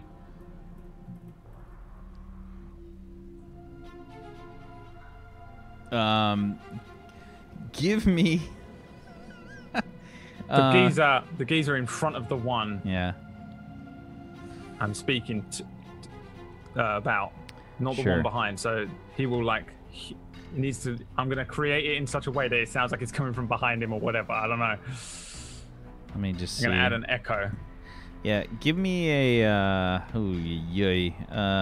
give me a bluffing or an acting plus your charisma. I don't think I have bluffing or acting. Yeah, oh, wait, I have bluffing. Of course I do. I'm dumb. Okay, so 1 bluffing plus 1 of my luck die. How much of my hour has gone? How much of your hour? Oh, I mean, you've only been gone for 5-10 minutes at the most. Just checking. Even though it took you like 20 minutes to figure out the spell. 1 luck die. You know, I messaged the Goticus like fucking 20 minutes ago in a fucking DM, and I was like, please help me craft an information extraction spell using Mind Scan, because Whack and Chat are going to shit on me all night again if I don't prepare it. And then I changed my plan anyway. Even so though we don't, original plan. Even though we don't have the emote, can we get some tables to spell in the chat, please? All right, so I'm gonna do bluffing, but I'm gonna use one of my luck die. It's Brad with a thought bubble. It's a flathead with a thought bubble. Okay, here we go. And Blap, 18. Okay. An 18 on a 46. Very nice.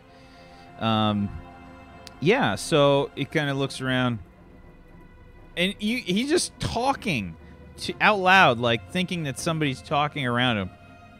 Well, Lady Mosswood, Everybody's kind of like looking around, like as he's talking.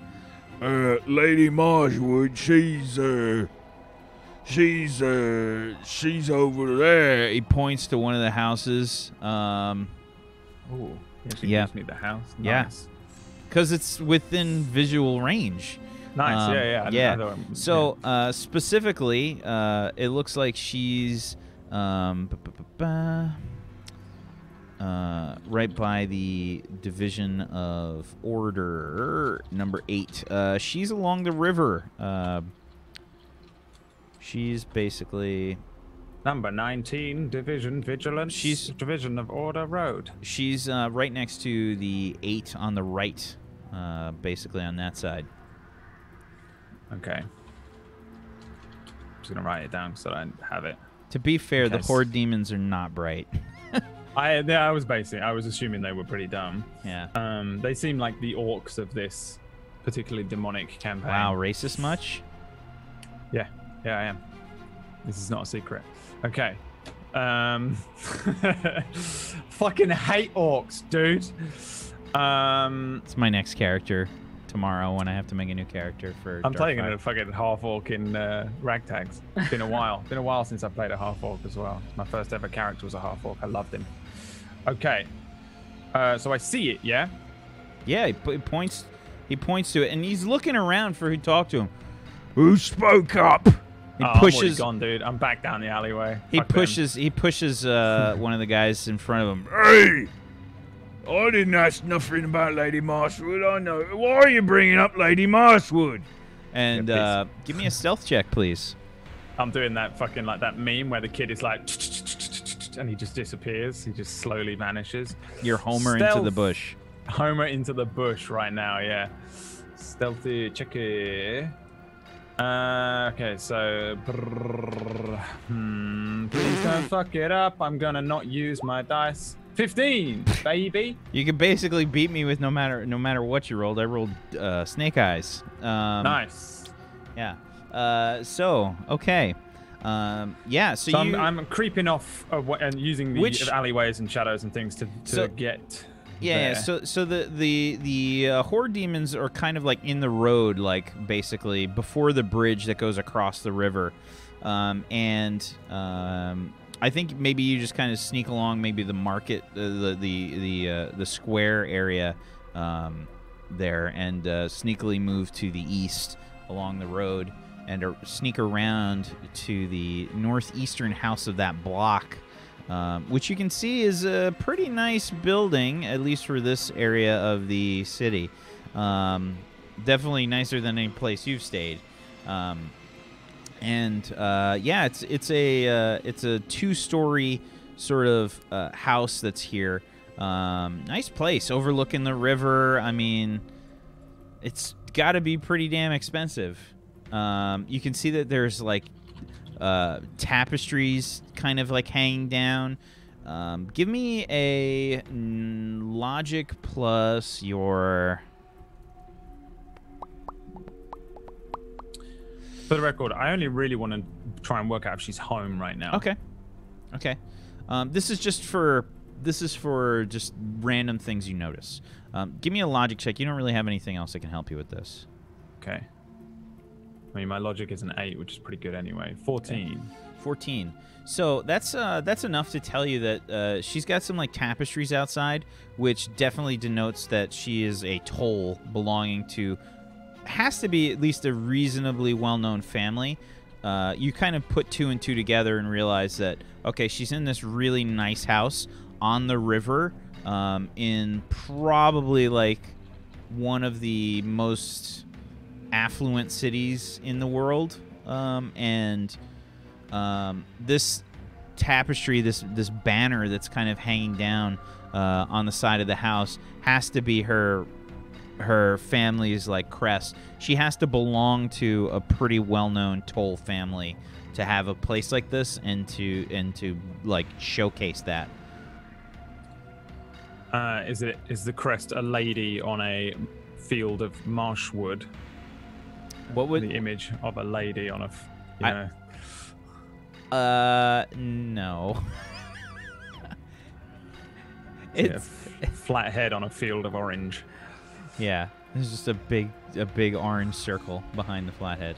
No, I would say it's probably something along the lines of like a tree of some kind, on a harsh red background. Lights on. What's the time as well? Is it pretty late? About 10 p.m. The lights are off. There's no candlelight or anything flickering inside. You can do it. You can do it, Brad. Infiltrate the palace. I want to infiltrate the palace, but if she's just not home, then I've got more work to do to go and find her. I mean, I'll definitely get closer. Assuming there's nobody like walking up and down the street or whatever, I'll take a much closer look, like legit walk up. And you said it's a 2-story house, so I'll walk up to like a. It's still a very big, even though it's only like 2 stories. It's got these very. It's very much staying in that sort of Gothic architecture of this place. Has these kind of like spires on them. Oh, you know what? Instead, you know what I'm gonna do instead? Fuck all this shit. I want to cast Oracle. Okay. I'm gonna call up my old pal, the Nameless one, the fucking whichever one he is. Which one is he? My old buddy. The Shadow. The agent. No, yeah, the agent, the Shadow, the mast. Yeah, no, I'll sit for a bit. How much does this cost again? This is 2 MP, so I'll do another 10 minutes. I'll find a nice dark area of the alleyway where I can keep an eye on the house too. Because if I can cut this off, she just walks out during these 2 minutes, then fucking nice. But to the best of my ability, hide myself in a barrel, peeking out of the barrel at the house across the street or whatever, and begin to cast Oracle. This geezer knows where I am and we can't break the spell anyway, so fuck it, I might as well utilize him. At this point, Mum's not around. When Mum's not home, crack your contacts a Nameless one. Glenda just straight like sits bolt upright like from her straw sleep. She does the Yoda thing. Yeah. My friends. Something's wrong. There has been a great disturbance in the force. Whatever he says. Okay. I will cast the spell Oracle, reduce it by 2 MP so that I don't have to spend anything on it. And I'll say, Mr. Mrs. The Shadow.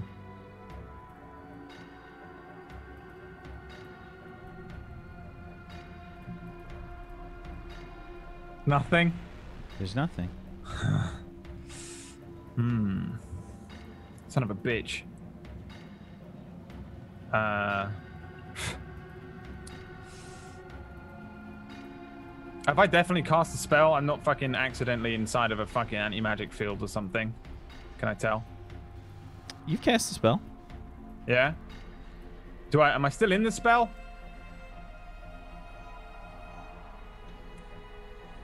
I don't understand the question. What do you mean you're still in the spell? I think you're overthinking it, Brad. Just fucking. Oh, he might just be waiting for me to ask the question. Okay. I didn't know if it was. I don't know. I'd say, yeah. Scotticus, you gotta let me fuck with Brad a little bit more, please. It just pains. Well, I didn't know. Here's the thing. My face rolls into itself, and my face disappears while I cast this spell. And I thought for a second that what you were insinuating is that like I cast the spell and then my face just pops back out and the spell just didn't work or whatever. That's all. I overthought it. I say, ahead of me is Lady Marshwood's home, the garrison commander in Dinnereth, and I wish to know whether she is currently inside the building, her home. Mrs. Yonder Shadow.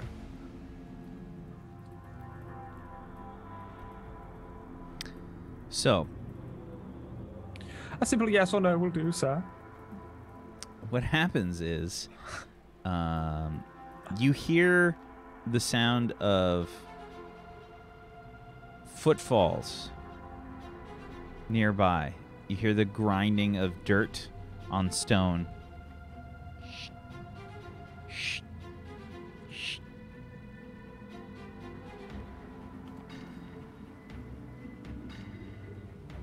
The Lady Marshwood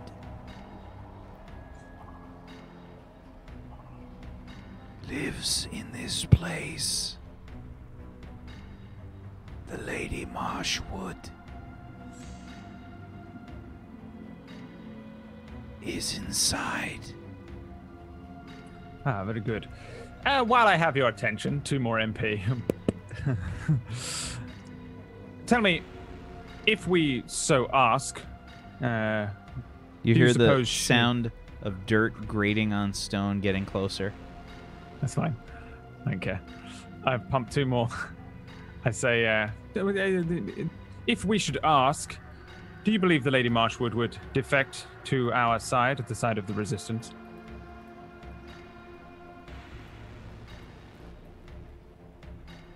Hear the sound of the dirt grating on stone getting closer.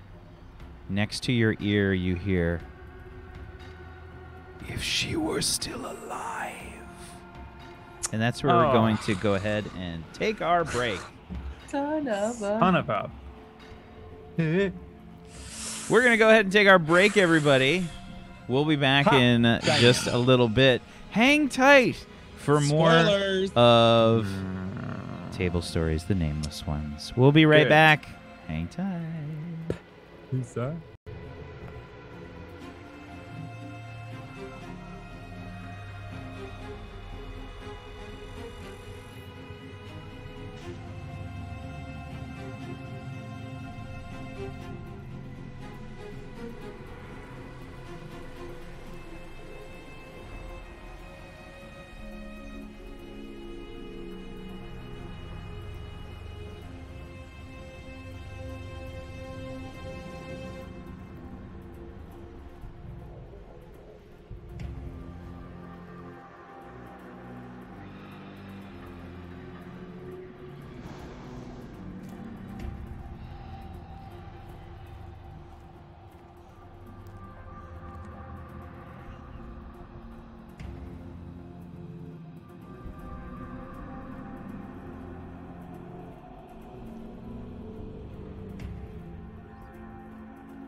Welcome back, everybody, to Table Stories, the Nameless Ones. We return. If you guys haven't done so, please make sure you follow all these wonderful people. Follows are free. They totally deserve it. If you want to help support Table Story in general, one of the best ways you can do that is to head on over to the Patreon, where we've got a bunch of different rewards for you in various forms, whether they be character sheets or things from our campaigns, cannibalized campaigns, maps, all different kinds of stuff. I'm going to be uploading the Identity Crisis city that I use for City Skylines this week. Oh my god! Yeah, it's how? It's JPEGs? No. It's going to be the actual file, the city that I've got worked out so far. For City Skylines. Are you just going to give everyone a copy of City Skylines as well, Whack? Okay, what if they haven't got City Skylines, Whack? Then they just can't preparing use you for. I'm just I mean, I feel like that's implied, Brad. I'm just preparing you for what the internet will say. 100%. There will be someone. I'm sure there will. I'm sure there will. That's why we have the flathead emotes. The Patreon kids are actually pretty normal. You guys are all right. I haven't seen much flat-headedness from any of the patrons. We've had some good NPCs and stuff submitted too. There's been some good NPCs. We have a way, if you guys want to cram your NPC into a Table Story show, you can do that. Brad has already received several submissions for please don't send any more to me. Keep please sending. Make lots of Darkfire ones so that he has to use them. The problem is, if you send me like 50 Darkfire NPCs, I'm just going to be like, okay, this one walks past you and carries on. This one walks past you, just like epically detailed background extra. You know, just do it. Yeah, the issue with Darkfire is that dude. Do you know how many I got for? Do you know how many I got for Identity Crisis that I have to cram in there? I got like 30 NPCs I had to put in there. But with Darkfire, I knew, and I've known for a long time, that the first town you arrive at would blow up instantly. So there was no way that any NPC would be in it. And now you're just where? Where are you, Whack? You know where you are? I have no idea, Brad. It's your campaign. Figure where that shit out. NPCs Use your brain. All right, welcome back, everybody. Welcome back. This is me and Whack every day outside of the game, just all day on Discord. This is the conversation. Brett, I can't figure it out. Just fucking do it. Just get on with it. Yeah. Welcome back. So, we return. Crackuel has just received some information whispered into his ear ever so delicately. Oh, good God. And the sound feels like it's close to your ear, like you hear the answer to your question. I'm dropping the spell, dude. That's the end of the spell. Yeah. I'm not fucking with that too much. I'm not crazy. I'm a little chaotic, but really I'm not that chaotic. I'm just impish. Please give me a stealth check, Crackuel. And then a 1, and a 2, and a 1, 2, 3, 14. 14. Wow. Very nice. Don't you know I've been doing this my entire life? I rolled high Game too, master. but not enough. Okay. So, you hear the sounds of footprints, basically feet on cobbles, dirt being ground into it. It's reasonably quiet, so it's easy to hear. Somebody seems to be walking nearby your area. What do you do? Am I in a barrel, or was I not allowed to assume I was in a barrel? Did you jump into a rain barrel? That was kind of what I was thinking, yeah, because I knew I'd be casting a spell, so I'd rather not be exposed if possible. Okay. Yeah, you jumped into a dirty, water-filled rain barrel. Yeah. That's cool. I got prestidigitation. It smells like mildew in there. Yeah, that's all good. I smell like mildew, probably. Goldrick. I'd ride on Goldrick. He smells like a boar. I will attempt to determine with my ears precisely who, what, and where is crunching around. But my intention is to sit still until they pass. Okay. Give me a perception check. You can do it, Brad. 16. Another 16. Another 16? 46. No, just a 16. Okay. Walking nearby, you can see a what appears to be a person in a rather dark-looking trench coat. It's a very nice-looking trench coat. It looks like it's an expensive sort of like woolen one. It goes down almost to the ground. The person is walking along the river alone. You feel this very sort of intense feeling of fear overcome your body. Emerging from the shadows, you see what appears to be a humanoid shape. This person has a sort of horrible aura about them. They're moving very carefully along the river. And along the river here, there's kind of like this cobble road overlooking the river, ornamented with sort of all these gargoyle-like pieces of stonework. And this person is moving very strangely along the cobbles, almost as if they're looking for something. It's either our murderer or the fucking demon that's looking for me, probably. I would say give me... I don't know if you know what this is.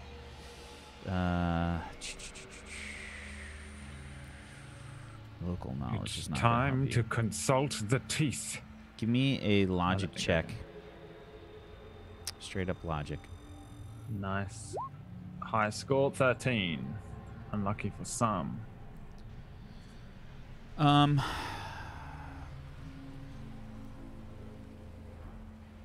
As the humanoid gets closer, you can feel this sort of fear creeping over you. You notice now what you think is a human, because they have a humanoid shape to them, you can see is not exactly a human. Your instincts and your knowledge tell you that this is an infernus. All right, they're the big bad boys. They're even hiding a proctor, right? Yes. Are these the super good Starpo, basically? Worse. Okay, worse than a super Gestapo. What? Okay, so what do they do generally, and what just my general knowledge of the world that I don't have as Brad, but might have as Crackure? For what reason might he be here? So, Inferni are the they're the boogeymen. They are the thing that everyone says is the thing to fear growing up. They're what parents sort of use as leverage against their children. They are what better educated people know as a combination between assassins, beings that were flesh-shaped and elevated to inspire fear amongst people. That's pretty much all you know. They're like the agents from the Matrix. We see one. Okay, so is he moving towards me or moving away from me? He's moving along the river, around the cobbles and such. Appears to be searching for something.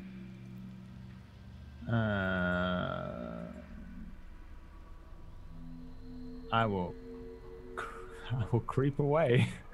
You're in a rain barrel right now.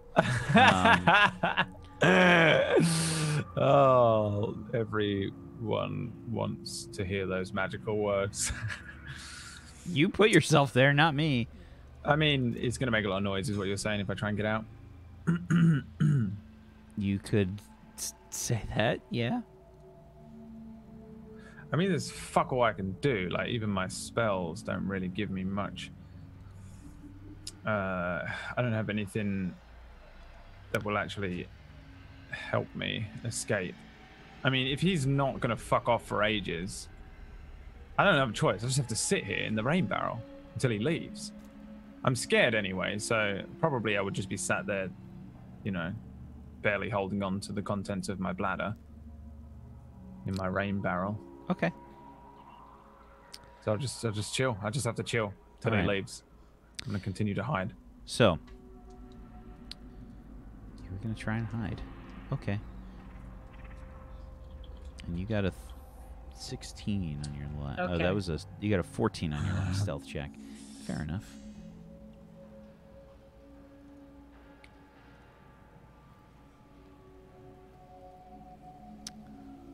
I'm really upset that the character sheets for these guys did not transfer over into this new sheet. That's very frustrating.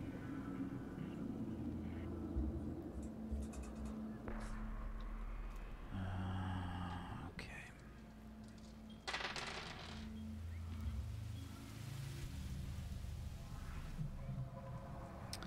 Okay.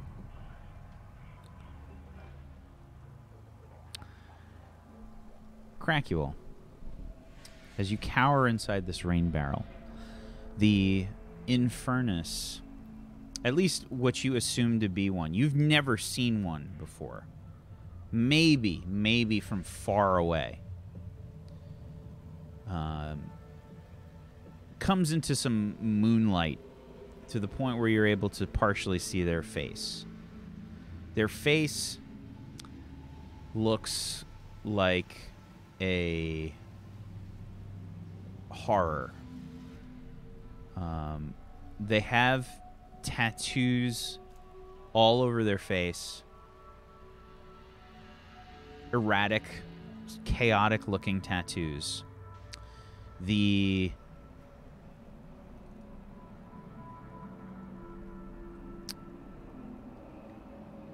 Their face does not look right. It looks like it's patched together. It doesn't look like a normal face. It's just kind of different combinations and parts slapped together, almost like a sort of mishmash, a patch job was done here. They have these kind of festering wounds on their face that appear to be bleeding a little bit. Their skin doesn't quite fit together right, as different parts of their face look like they are stuck on there. The Infernus turns its head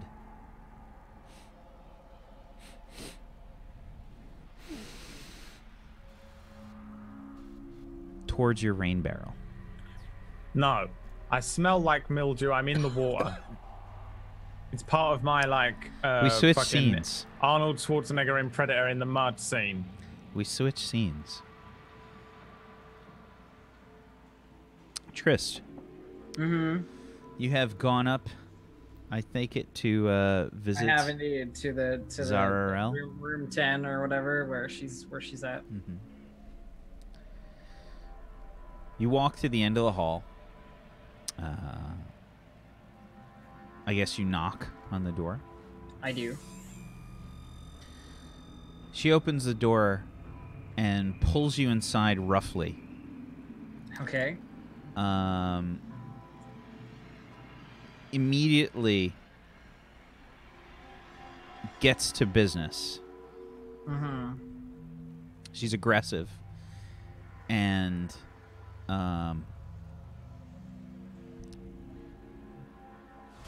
you have a moment, obviously. Yes. It's very intense. I would like you. What's your mental defense again? 11. Okay, that's not good. Because she gets to roll 6 dice.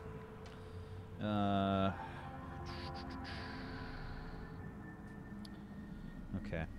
So, time flashes by to the point where you don't even know how long you've been there. Fair enough. You don't know what's going on. It's so incredibly passionate and intense. You feel like you're on, A-class drugs. It's crazy. The experience leaves you rather haggard. The succubus leans in close to your ears, into your left ear, and you hear her specifically say, "Why has Ezrog returned here?" And you feel compelled to answer truthfully. Yeah, except that I have that thing in my brain that's like I can't talk about the resistance with compelled anything. Truth. You basically just have to do your best to answer without giving that information away. I think I say, he's returned on his own business. It's a business I don't entirely trust, and no one should entirely trust. But business that I can't stop him from doing, regardless. So it doesn't matter.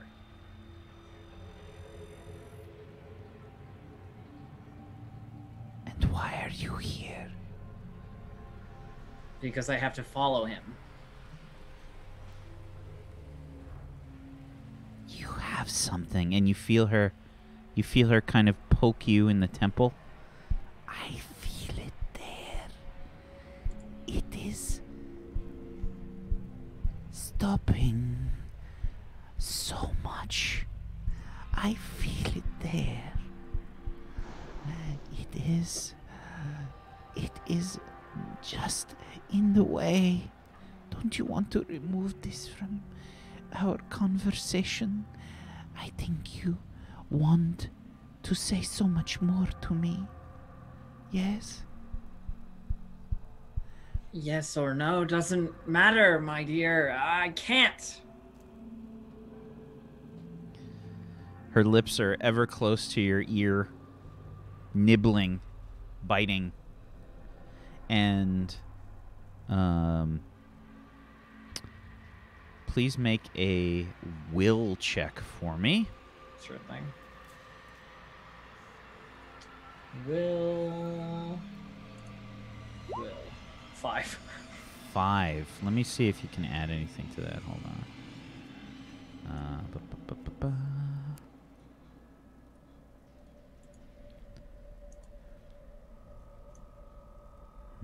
Not really, no.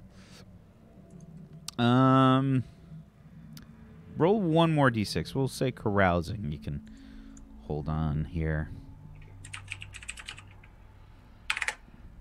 4. 4 So gives you a 9. Total.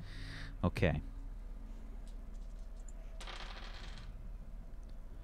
You feel something start to mentally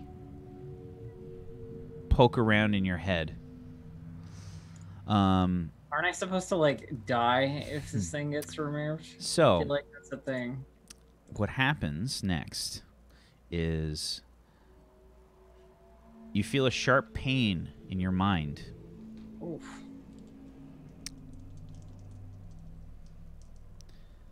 You take 12 I'm down. psychic damage. I only have 10 HP.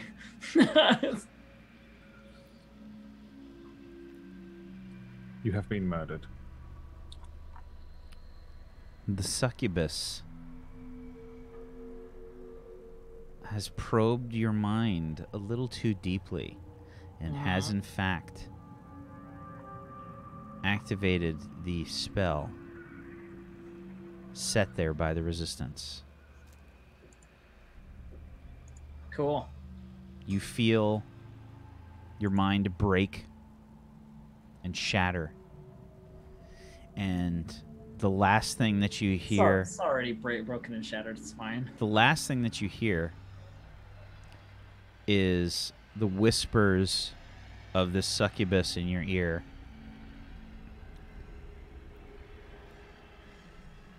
Oh, I was expecting a much longer time. Oh well. Another slave. And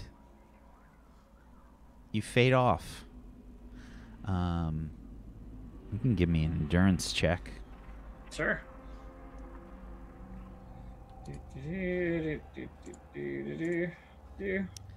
You are down to 1 die. 6 is bad. Down to a single die. Okay. We switch scenes again to Glenda, Galdrick, and Rosalina.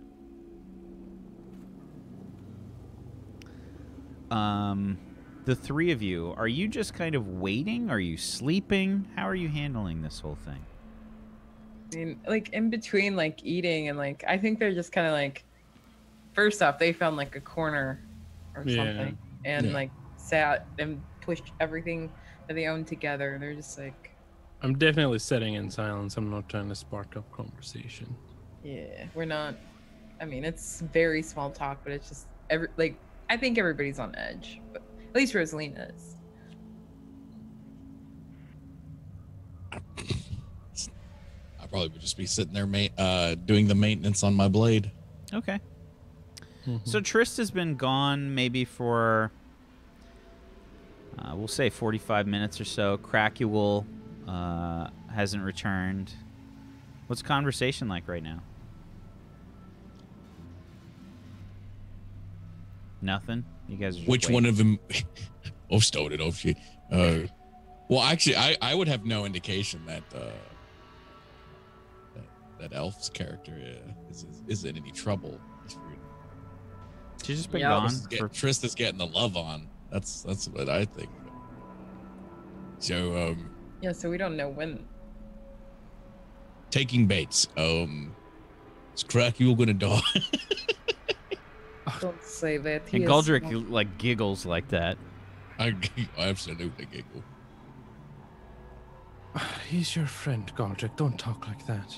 He literally is an asshole. Yeah, he's our asshole though, Galdrick. I understand that, all right? I'm just saying. It's big city. He's kind of an idiot. He's full of himself. Just listen, I'm just a little bit of a realist, all right? We might want to...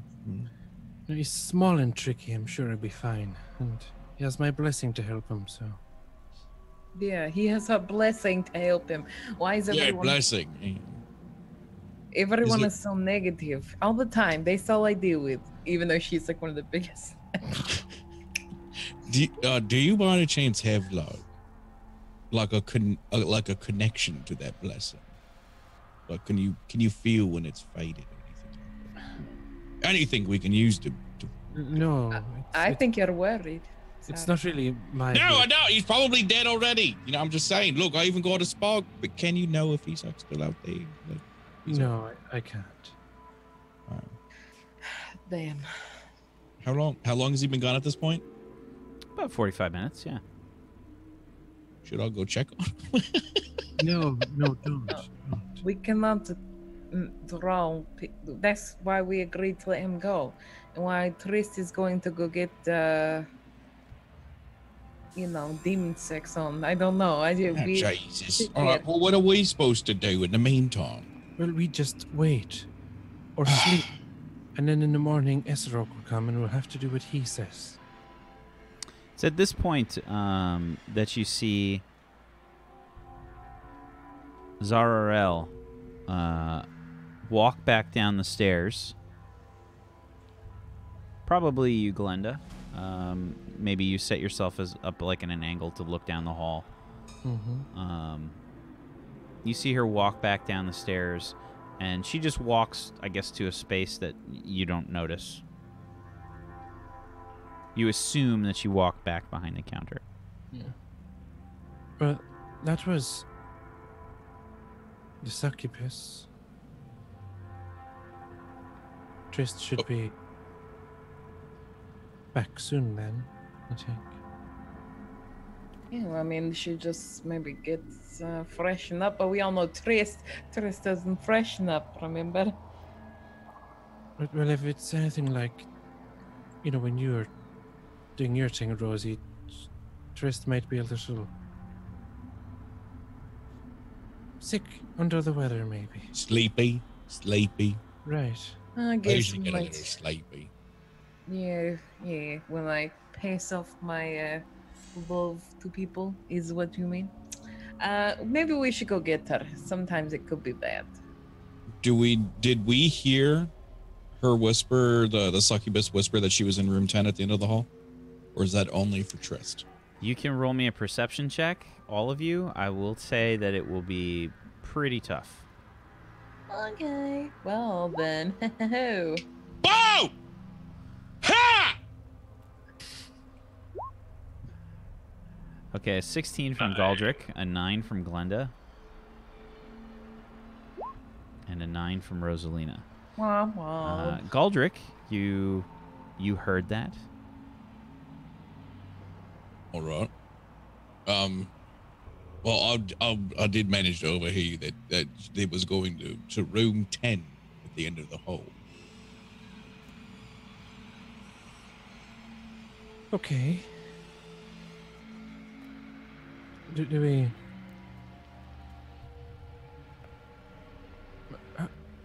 No, we go get her. I mean, if it's... I don't know how it works.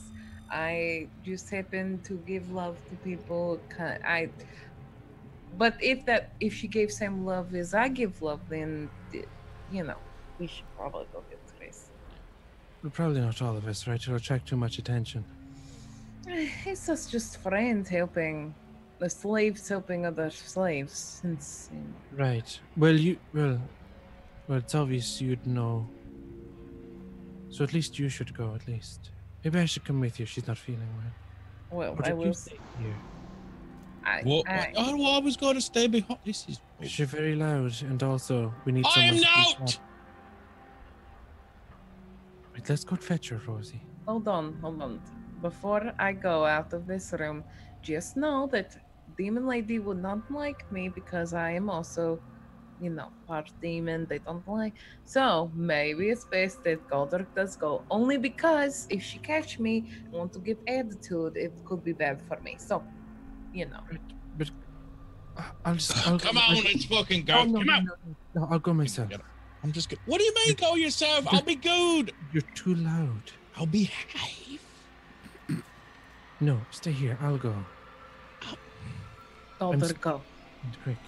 Okay, you go by yourself. I like when she starts walking, I start walking. She stops, I stop. She walks, you. I'm just gonna start going. Do you have your armor off? Absolutely not. No, then 100% hear you. Metal grinding against metal. Godric. Yeah. Wait here. Okay. Right, if this succubus comes, you'll need to distract her. Absolutely. So I don't get caught. Exactly.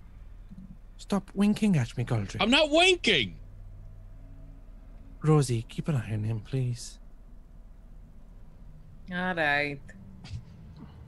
I quietly tiptoe my way upstairs and head for room 10 at the end of the Sure. hall. I mean, you got to walk past the desk, the sort of concierge-like desk in front to get to the stairs. Is the desk higher than 3 foot tall?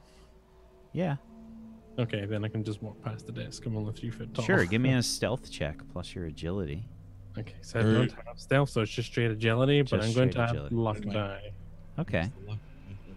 And When I click the agility roll, though, straight agility, it doesn't give me a luck die prompt, so I'll have to do luck die separate. And I'm going to use 2 luck die. Okay. waiting to hear it. Oh, it's not bad. Agility is 12 on a 3d6. And my, my luck And die a gets 3 up to from the 2d6 love die. Luck die. To be fair, that's the first one of the day, isn't it, though? Yeah. The first one of the Fairly day. long session of the The day. first No. one was in Elf's roll, right? Oh, yeah, you're right. Okay. Yeah, there's been several ones. Not a lot of ones this session. So, Elf.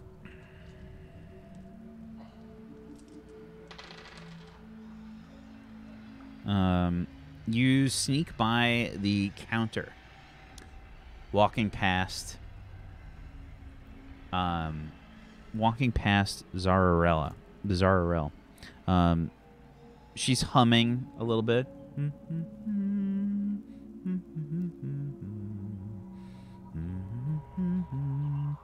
And you can hear her scribbling away in a ledger. Okay, yeah, and I just continue towards room Okay. 10. the end of the hall.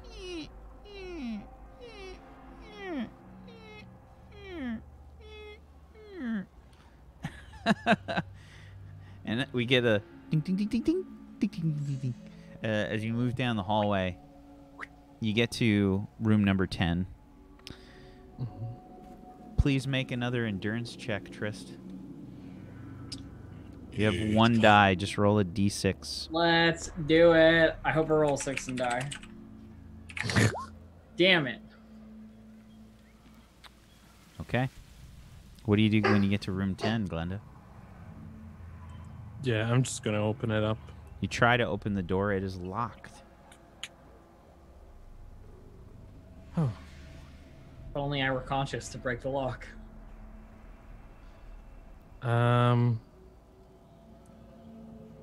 I will look at my skills. I don't think it's transform metal. I'd need to unlock the door. Correct. I don't have that.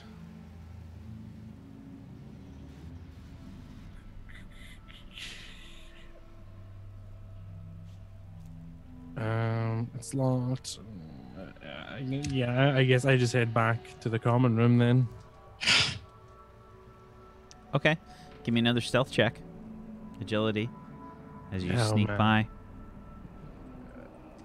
Okay, I have to save this fatal luck die. Just my agility. 12. Okay. You begin to try to sneak by, and you hear Zararel stop scribbling in the ledger, and she says, "Now, where are you going?" She starts to walk around the counter. Yeah, I keep my head down and don't look at her. I just thought maybe you were. She Finished, I bends. was going- She bends down to look at you in the eyes, and she puts a finger below your chin and tilts it up towards her. What did you say to me? Do I see this? Give me a perception check. I thought perhaps you were finished. I was going to clean up to get rid of the move. So a 4 from Galdrick on perception and an 18 from Rosalina on perception. Rosalina, you see Glenda and Zararel kind of bending down, speaking to Glenda. Glenda's back is towards the stairs as she was walking back. And Glenda, please give me a bluffing plus your charisma. Okay, gotta use my last luck die as well. Just to be safe.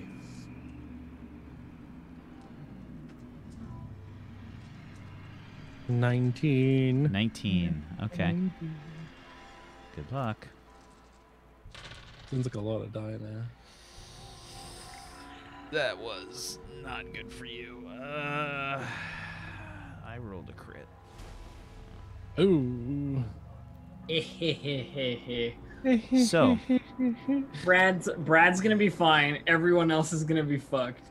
Wish, do you So- point this out to me by any chance? Are you like, hey? You're like, She is just watching at this point. Sorry. Okay. Get fucked. so Glenda, you're just kind of talking. She's looking like really creepily like into your eyes as she like gets closer and closer. And she says, I don't believe you. What were you doing? Tell me. Well, I don't like liars. we have a champion with us, and I know the effect she can have on people. So I was worried about Tryst, and just wanted to make sure she was well after spending time with you, considering you're far more powerful. Do you mean the Croat Yes, that I brought up to bed with me? yes. You needn't not worry about her anymore. But why not? She leans in towards your ear and she says, I don't think she could handle me. As she's leaning in, Rosalina stands up. There you go, Galdrick, right? And she's just like looking down the hallway, I'm guessing, and just seeing this, and she like gets up and like slowly, just in case something happens, she can't tell what's going on, but Right. Well, would you like us to remove the Croat from your room, or? And she says, it is already done. Very well. I apologize.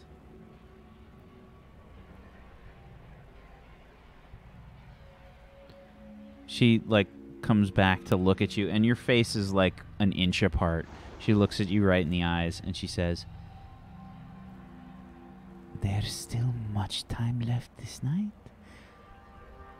Do you want to spend some time with me? Maybe you have a little bit more. And she does the thing where she starts to trace a finger down your chest. A little bit more stamina. No, I'm much smaller and more fragile, and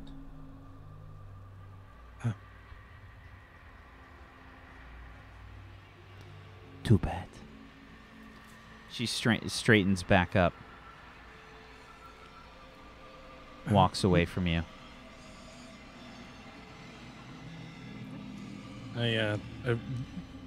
She says, I wonder what Ezrog will charge me for breaking one of his crot.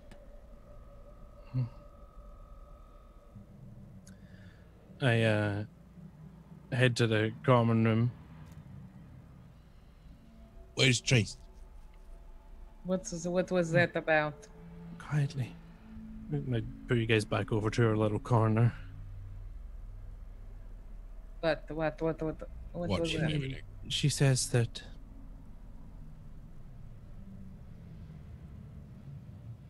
Tryst couldn't handle her, and that we don't need to worry about her anymore. She said that she wondered how much Edzarok is going to charge her for breaking one of his croat. Where is she? Kind of stand up. I went to the door and it was locked. And then I said we can go and get Where the is she? croat out of the room. She said it's been taken care of. She's moved. I don't know where she is. What room is Ezerog staying in? We don't know.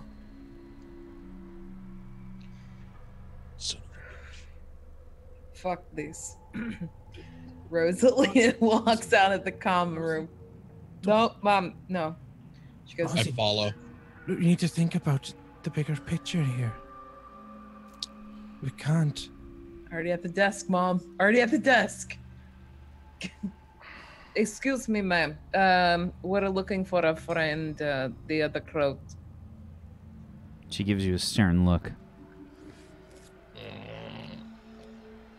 And she says, You dare speak to me this way? Cambion? Not known. Cauldron. And she, like, all Rosalina can do is just kind of like scowl, because, yeah.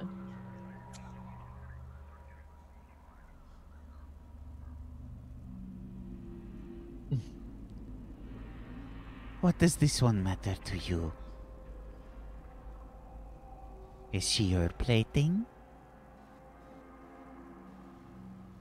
Is she out of what? Your plaything. I know you have these urges. You have them just like me. she starts to walk around from the counter towards you. And she says, I know what you feel. I know what you need. You don't know what I feel. She was not your food? Then why do you care about her? I care about the master's property. I will pay him for her. Am I there as well? it's up to you if you followed her. Yeah, I definitely follow. Speaking of which, Mame. Which room is Ezerog in? I shall need to inform him immediately that something has happened to one of his slaves. You are not allowed upstairs. Then can you inform him? I will notify him.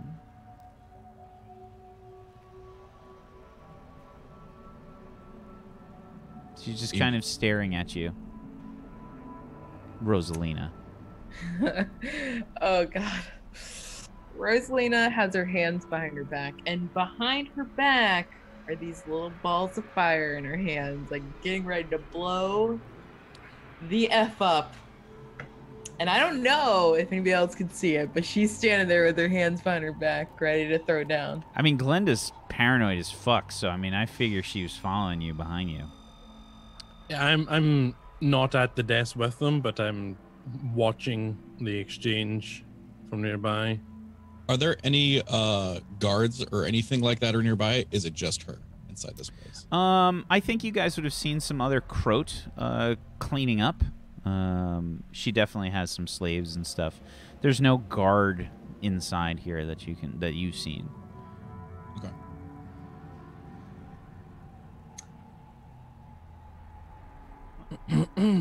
I just clear my throat a little bit from over towards the common room.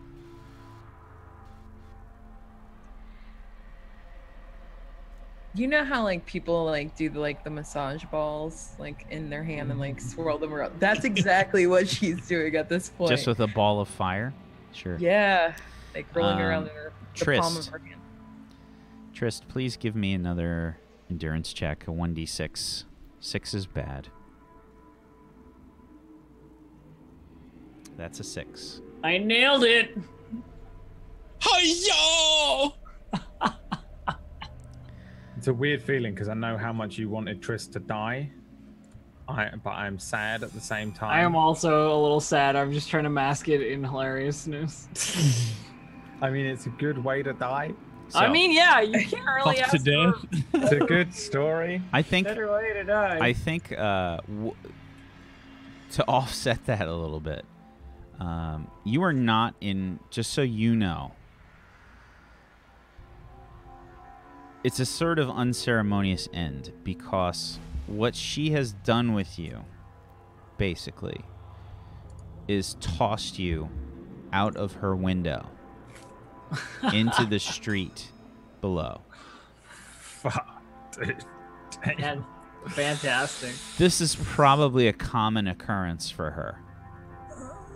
There are probably Scarlet. people in Denarath specifically, and they're probably Croat slaves, that go around and collect dead bodies of other slaves.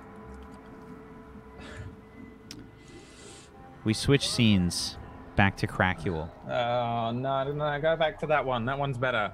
As much as it's horrific, go back to that one. I don't want to die as well. All right, well, at least me and Tryst can cross the Bridge of Swords together. Oh, fuck me, dead. What's this music? Why am I sad? I'm like tearing Oh, sorry, up. Tryst. I just realized it was too soon to make that joke. It's a common phrase of mine, I promise. I meant nothing by it. So, Oh, God. moving ever closer to the rainwater barrel, All right, Is just inside the barrel. a he can creature hear the you words, assume to be Kamehameha. you bitch is assume about to to get be dropped. an infernus, walking closer.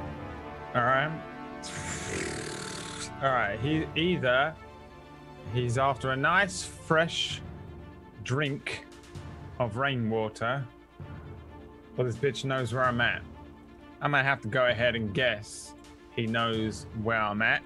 What do I know about Infernus in terms of their like skill set? Like I can nothing. Nothing. Okay. So I know that they induce fear, and I'm scared. Okay, I'm gonna take my mask off, put it in my bag. Surprisingly. No, I'm not. No, I'm not. Fuck it. No, I'm gonna put my mask back on. I think this probably happens. And then, You're panicking. It's just yeah. Straight up panicking. Do you know what I'm gonna do? What are you gonna do? I remember a teaching from one of the other Yules.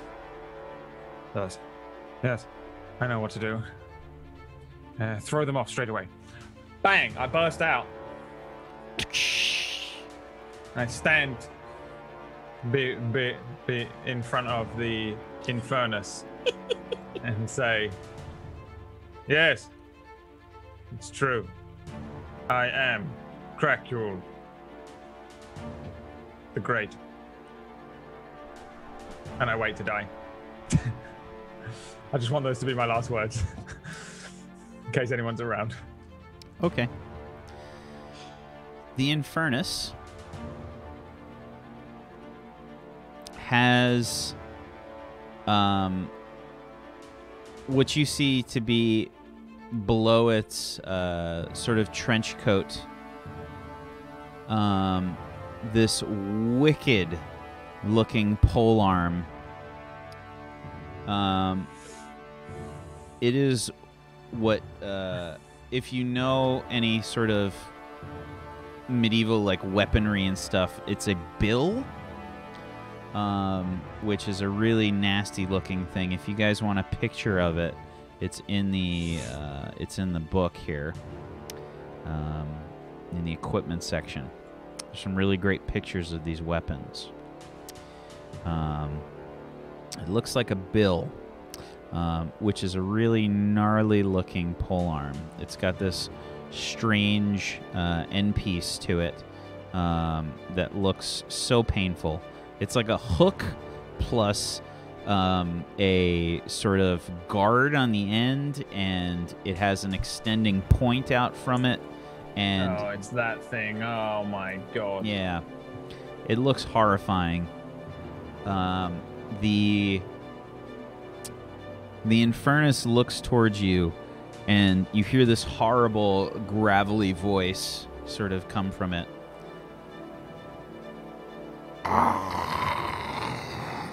You are the one that I search for. You are sought by the masked one. Yes, I know. Yes, unfortunately quite aware of that. I deduced that only yesterday, though. You must understand. I, of course, would have reported immediately to the masked one if I had known earlier. I really only worked it out a short time ago. Might I ask how you found me, Master Infernus, sir? I think I'm gonna need from you. Christ. I'm gonna need a. Looking at the wrong sheet. I'm gonna need a bluffing check plus your I'm charisma. telling the truth. For the previous part. For saying my name is Crackule the Great? No, your bit after that. What did I say after that? I already But forgot. you knew that they were looking for you, and you would have went. No, I did know. Okay. Right? Yeah, Sure. I knew in the sense that I deducted that the thing that was attached to me was Okay. probably him, and that he Give was me using it a- in some ways. I don't know if it's a bluff. Sure. You were gi- saying, did you not say you would go to them if you could? That's bullshit, right? Yeah, that's bullshit. I'm Right, trying to help okay, you, I see. but that's fine. Yeah. Why don't you I go mean, ahead and give me your 2d6 then instead from charisma? I guess here's the thing. I'm not bluffing. It's just that I'm. Sure. So just Okay. roll your charisma Oh, then. okay. All right. Fine. Yeah. I'm not fucking up. I'm just not fucking up. Probably in my panic. This is how it would go anyway. I rolled an 8. Okay. I'm stumbling over all my words, like real life when I'm trying to have any basic normal conversation. Sure. Grovel check. Can you roll your grovel minus charisma, please?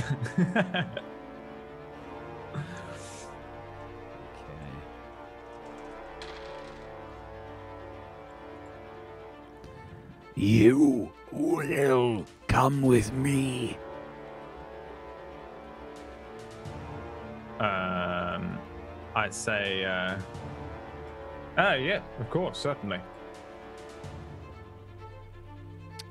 I It's wasn't sort of- hiding from you, for the record.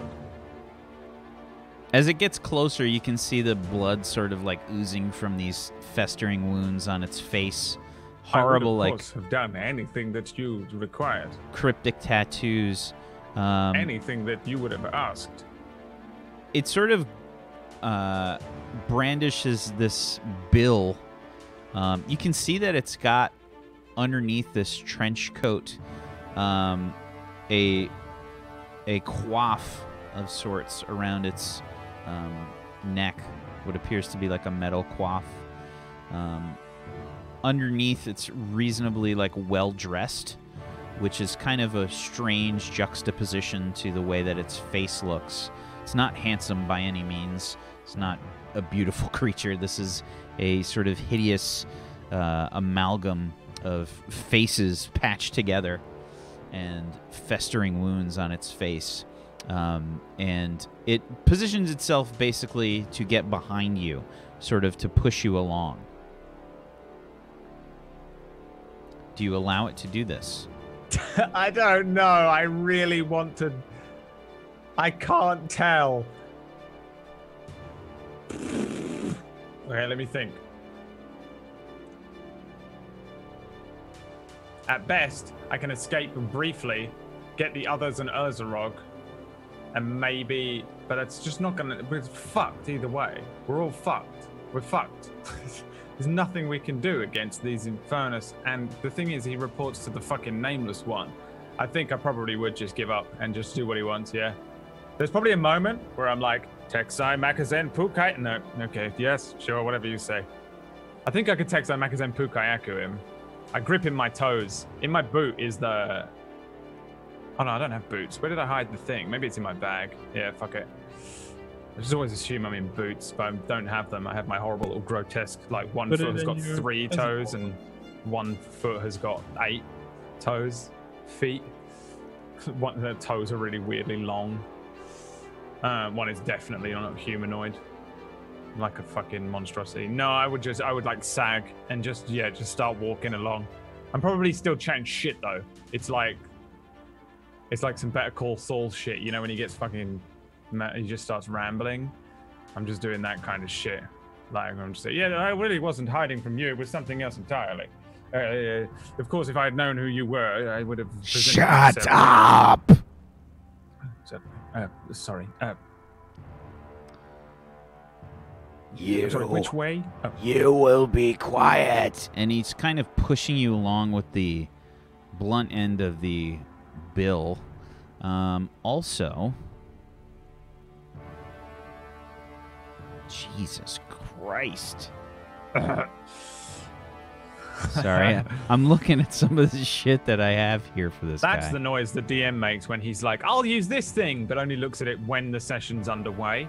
That feel when you're like, yeah, they can totally take on a, oh, fuck. Oh, oops, that's a 12d6 and not a 2d6. Okay. Yeah, so he's got the blunt end of this thing kind of pushing you along. It appears that he is pushing you along towards the bridge leading across the river. Away or towards the Division of Vigilance. Oh, no, not them. Anyone but them. I think. Inside my tiny mind. You get pushed along the road across the bridge. We switch scenes again.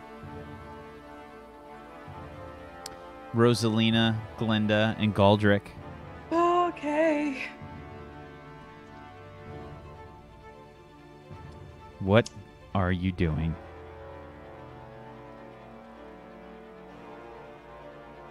I'm watching Rosie and just waiting, I guess. See what's gonna happen. Are you going to inform Azarog?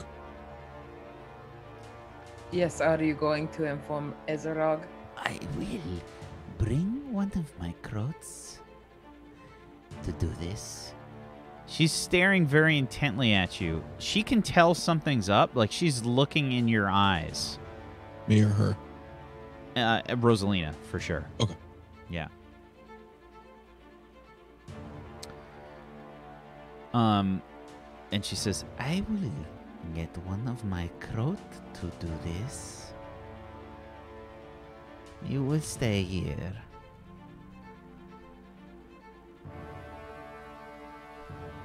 Or we can help you.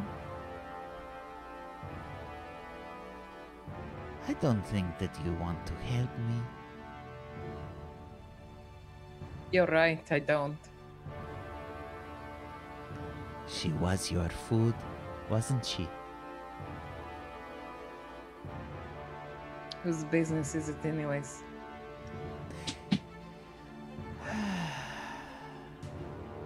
You know, when I had my way with her, I have to say, she made quite good use of the one arm. For the sake of knowing, on a scale of a baby rat to an infernus, how much actual fear would I have against a succubus? Like, would I know where they rank in this ladder? give me a logic check. If you have history. She's an innkeeper. This is basically murder hobo territory. Just fucking stab her in the mouth. You see the logic check? Logic check. Rosalina can now legitimately cast a Kamehameha. 17 all on I'm a saying. 3d6. Galdrick is rolling damn well today. Yeah. Yeah. So That's bait. That's bait. That's bait. That's bait. Full demons. They're all probably fairly scary. I mean, they've got some power behind them. Honestly, the horde demons on their own are, they're basically big, meaty type guys. They're good at like regular combat. The succubi, the incubi, they are the they're the smooth talkers. They are the people that have usually charm kind of effects and things. That's reasonably common knowledge. And your knowledge of Rosalina, I mean, her background, her demonkin bloodline has a succubi in the history. What you're saying is Galdrick is dumb enough to think he can take this. I don't know. Listen. Yes, the quick slide to one person is dead to everyone is dead. My favorite. Do you know that you remind me of someone? Oh, do I? Yes, you do. You remind me of my mother. And I did not care for her very much. And with that, we're gonna cast Firebolt, bitches. Right in the right into the face, again. Okay. There's a new spell, boy. So, we're going to switch scenes again. Oh! Actual Dragon Ball Z episode. Before we switch, when she begins the Kame, I want to like turn my head and look at Mom, and just kind of like slow motion shout, "Get Ezra! Get on the I want to boss." issue that command before switch. Sure. Okay, so, Crackuel. You see the division... Kamehameha. The division of vigilance building start to come into your vision. You can see any demons that are on the street that see the Infernus immediately kind of move away. Even they are terrified of this creature. The Infernus isn't a demon. The Infernus is a flesh-shaped, elevated. It is a humanoid that has been changed. Good to know. Wax Stephen. This you is fool. something. This is something that all of you would know. This is common knowledge. Yeah, no problem. Keep showing your hand, fool. Don't you know who I am? The great Crackuel. I am Crackuel the Great. Okay. The closer I get to this building, the more fucking chaotic and crazy I'm probably becoming, though. I don't want to have to fucking Stop fidgeting. Where are we heading towards that building or walking past it? You will go inside this building. We will find out much from you. And in there, I suppose the masked one is in there, awaiting us. It is beyond you. Oh, well, I mean, it's beyond me only by a couple of feet, though. The concept of the masked, the agent, the shadow. I like shadows, though. Maybe he would like me because I like shadows. Perhaps we'd get along. Shut up! And it hits you again with the blunt end of the bill. Probably like in the side of your ribs. Like crack. You. Ouch. That was so bad because I knew you were gonna do that. Like I can't help myself. I'm so annoying just in real life, and it's really late. Okay, I understand. I'm aware of how annoying I am. I'm perfect for these characters, really. Yeah, I'm not gonna do anything. I fucking want to, but I just don't see the end. I'm not gonna get anything out of it. Even if I run back to the others, I'm probably just gonna fucking fuck them up. So at this point, I'm just gonna have to see it out. So I'll just fucking go in or whatever, or go where he wants. I'm basically completely compliant at this point. Okay. I don't really You walk. see, yeah. There's stairs in front of this building, and large towers. It's one of the taller buildings that you've seen so far. You begin to shuffle up the stairs. The Infernus behind you. You can see there are a few proctors that are moving about in front of the building that sort of scamper away, like surprised to see an Infernus. I hiss at them like a cat. Massive doors with a pointed arch open in front of you.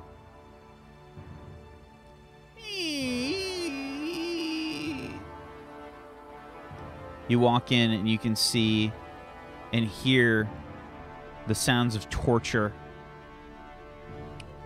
People screaming. People laughing. This is probably like my old house.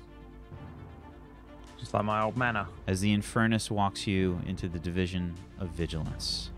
We're going to end the session there today.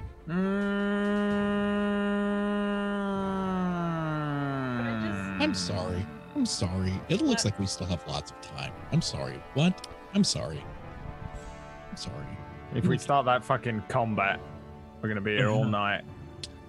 And if he fucking lets me speak to whoever's in here. The good thing is that the fucking shadow agent is not in there. Because if they're that fucking scared of the fucking Infernus, it means that there's no fucking big nameless one cotched up on a fucking throne in there. It's the agent. They can be anywhere at any time. And anyone. Yeah, anyone. all right, fine, yeah. All right. Thanks, Elf. He's gonna actually Agent Smith into someone, like. Well, and that's he can do that. Yeah.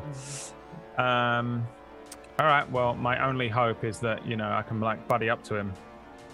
But the one and only friend I will ever make in my entire life will be a nameless one. So, GG. Yeah, we're ending a little early tonight. BG, fuck you. BG. By the way, I guess my welcome, dead man. Yeah, we're going to end there. It's just for the reasons that Brad has described. It's a good place to end, I think, tonight. Sounds good. It's a good cliffhanger. It's a good cliffhanger. That was a very good session. Cliffhanger. I enjoyed that very much so. I That thought was, yeah. Me now I have to too. Post credit scene of a rat crawling out of Tryst. Get to work, Tryst 2.0. Tryst comes back as an undead. Is it even worth it? Nothing can kill the Tryst. I'll just sit here and spectate the rest of the campaign. Just laugh. So, let's go around the room. Let's do some shout-outs to wrap things up. Let's start off with Mr. Zagolkus, please. Hey everybody, I'm Zagoricus. I play Glenda Broadleaf, and all season this has been what I've been trying to prevent: chaos with this fucking party full of chaotic neutrals. In a demon world, Glenda. In a demon world. You're not gonna not get chaos. One of us. Well, that's just Glenda. That's just Glenda. She lives on hope. If you guys want to hang out with me more, follow here on Tablestory. I'm here for more shows.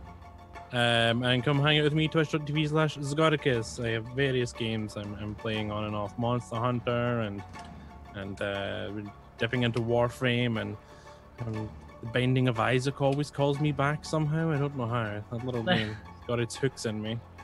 And then we'll see what other games are coming and stuff. So yeah, thanks for hanging out. See you guys soon. Thank you. Wish. Fuck you. All right. First of all, I really wanted to continue playing today, but I understand. I actually have a song to sing, and I'm going to dedicate it to Tryst. I will remember. Thank you. Sorry, I'm annoying. Continue. Come on, let's go. Thank you, Wish. You're welcome. Remember me. I'm glad that I could make you feel things. Well, I remember Because we know that Brad will never feel things. So might as well aim for the rest of the cast. Hey, I feel sad for Tryst's death. Okay, now I can't just shout sending the Tryst and stuff at all times. Brad doesn't feel it. Crackula was probably going to pad past her dead body in the street, like, oh dear, that's terrible, and then carry on. This is nuts, bro. Like, it's so good. Like, the last, 2 hours of this have been fucking epic. Intense. I know. I want to say thank you guys for having me, and I'm sorry you died. And you guys check me out for some roleplay. I'm probably going to go live after this with some roleplay of the GTA variety. So, yeah. Catch me at twitch.tv/wish. Thank you. Thank you. Ven? Hi, I'm Nameless, and it was a really fun fucking session. I'm live 7 days a week, every day at 12:30 p.m. Central Standard Time over on twitch.tv/Nameless. I play a variety of games, including RP and variety. I always try to add RP elements into any game I play. The game I'm planning on taking a deep dive into this week is Graveyard Keeper, which I've heard fantastic things about, so I'm very It looks really good to me. Like, it looks like a game I'd really enjoy, except the Steam reviews are the worst because they're never 100% accurate. Never go off. Yeah, why would you ever read that? Just play it. I don't know why anyone listens to anyone else anymore. Every game I've played for about the last year, I have no correlation with anything anyone has ever told me. There are some times where I wish I'd listened to someone else before I bought Steam reviews, though. Would you ever listen to just a random Steam review and be like, okay, I'll miss out on what could potentially be a fun experience? I will say that I've played the Graveyard Keeper Alpha a bunch, and it crashed a lot on me, I think, because it was the alpha, but I was really into it, and I really want to play the game now that it's out. Yeah, everybody has said it's a good twist. It's Stardew Valley, but it's dark, and it's a lot more in depth. Seems like. Yeah, it looks really, really cool. So I'm looking forward to it. I enjoyed it a lot. I kind of voice casted it as well, if you want to. It's his shout out. Let him do his shout out. Don't promote your shit. No, go ahead, Brad. Go ahead. I'm done. Fuck it. Follow me. My name's Nameless.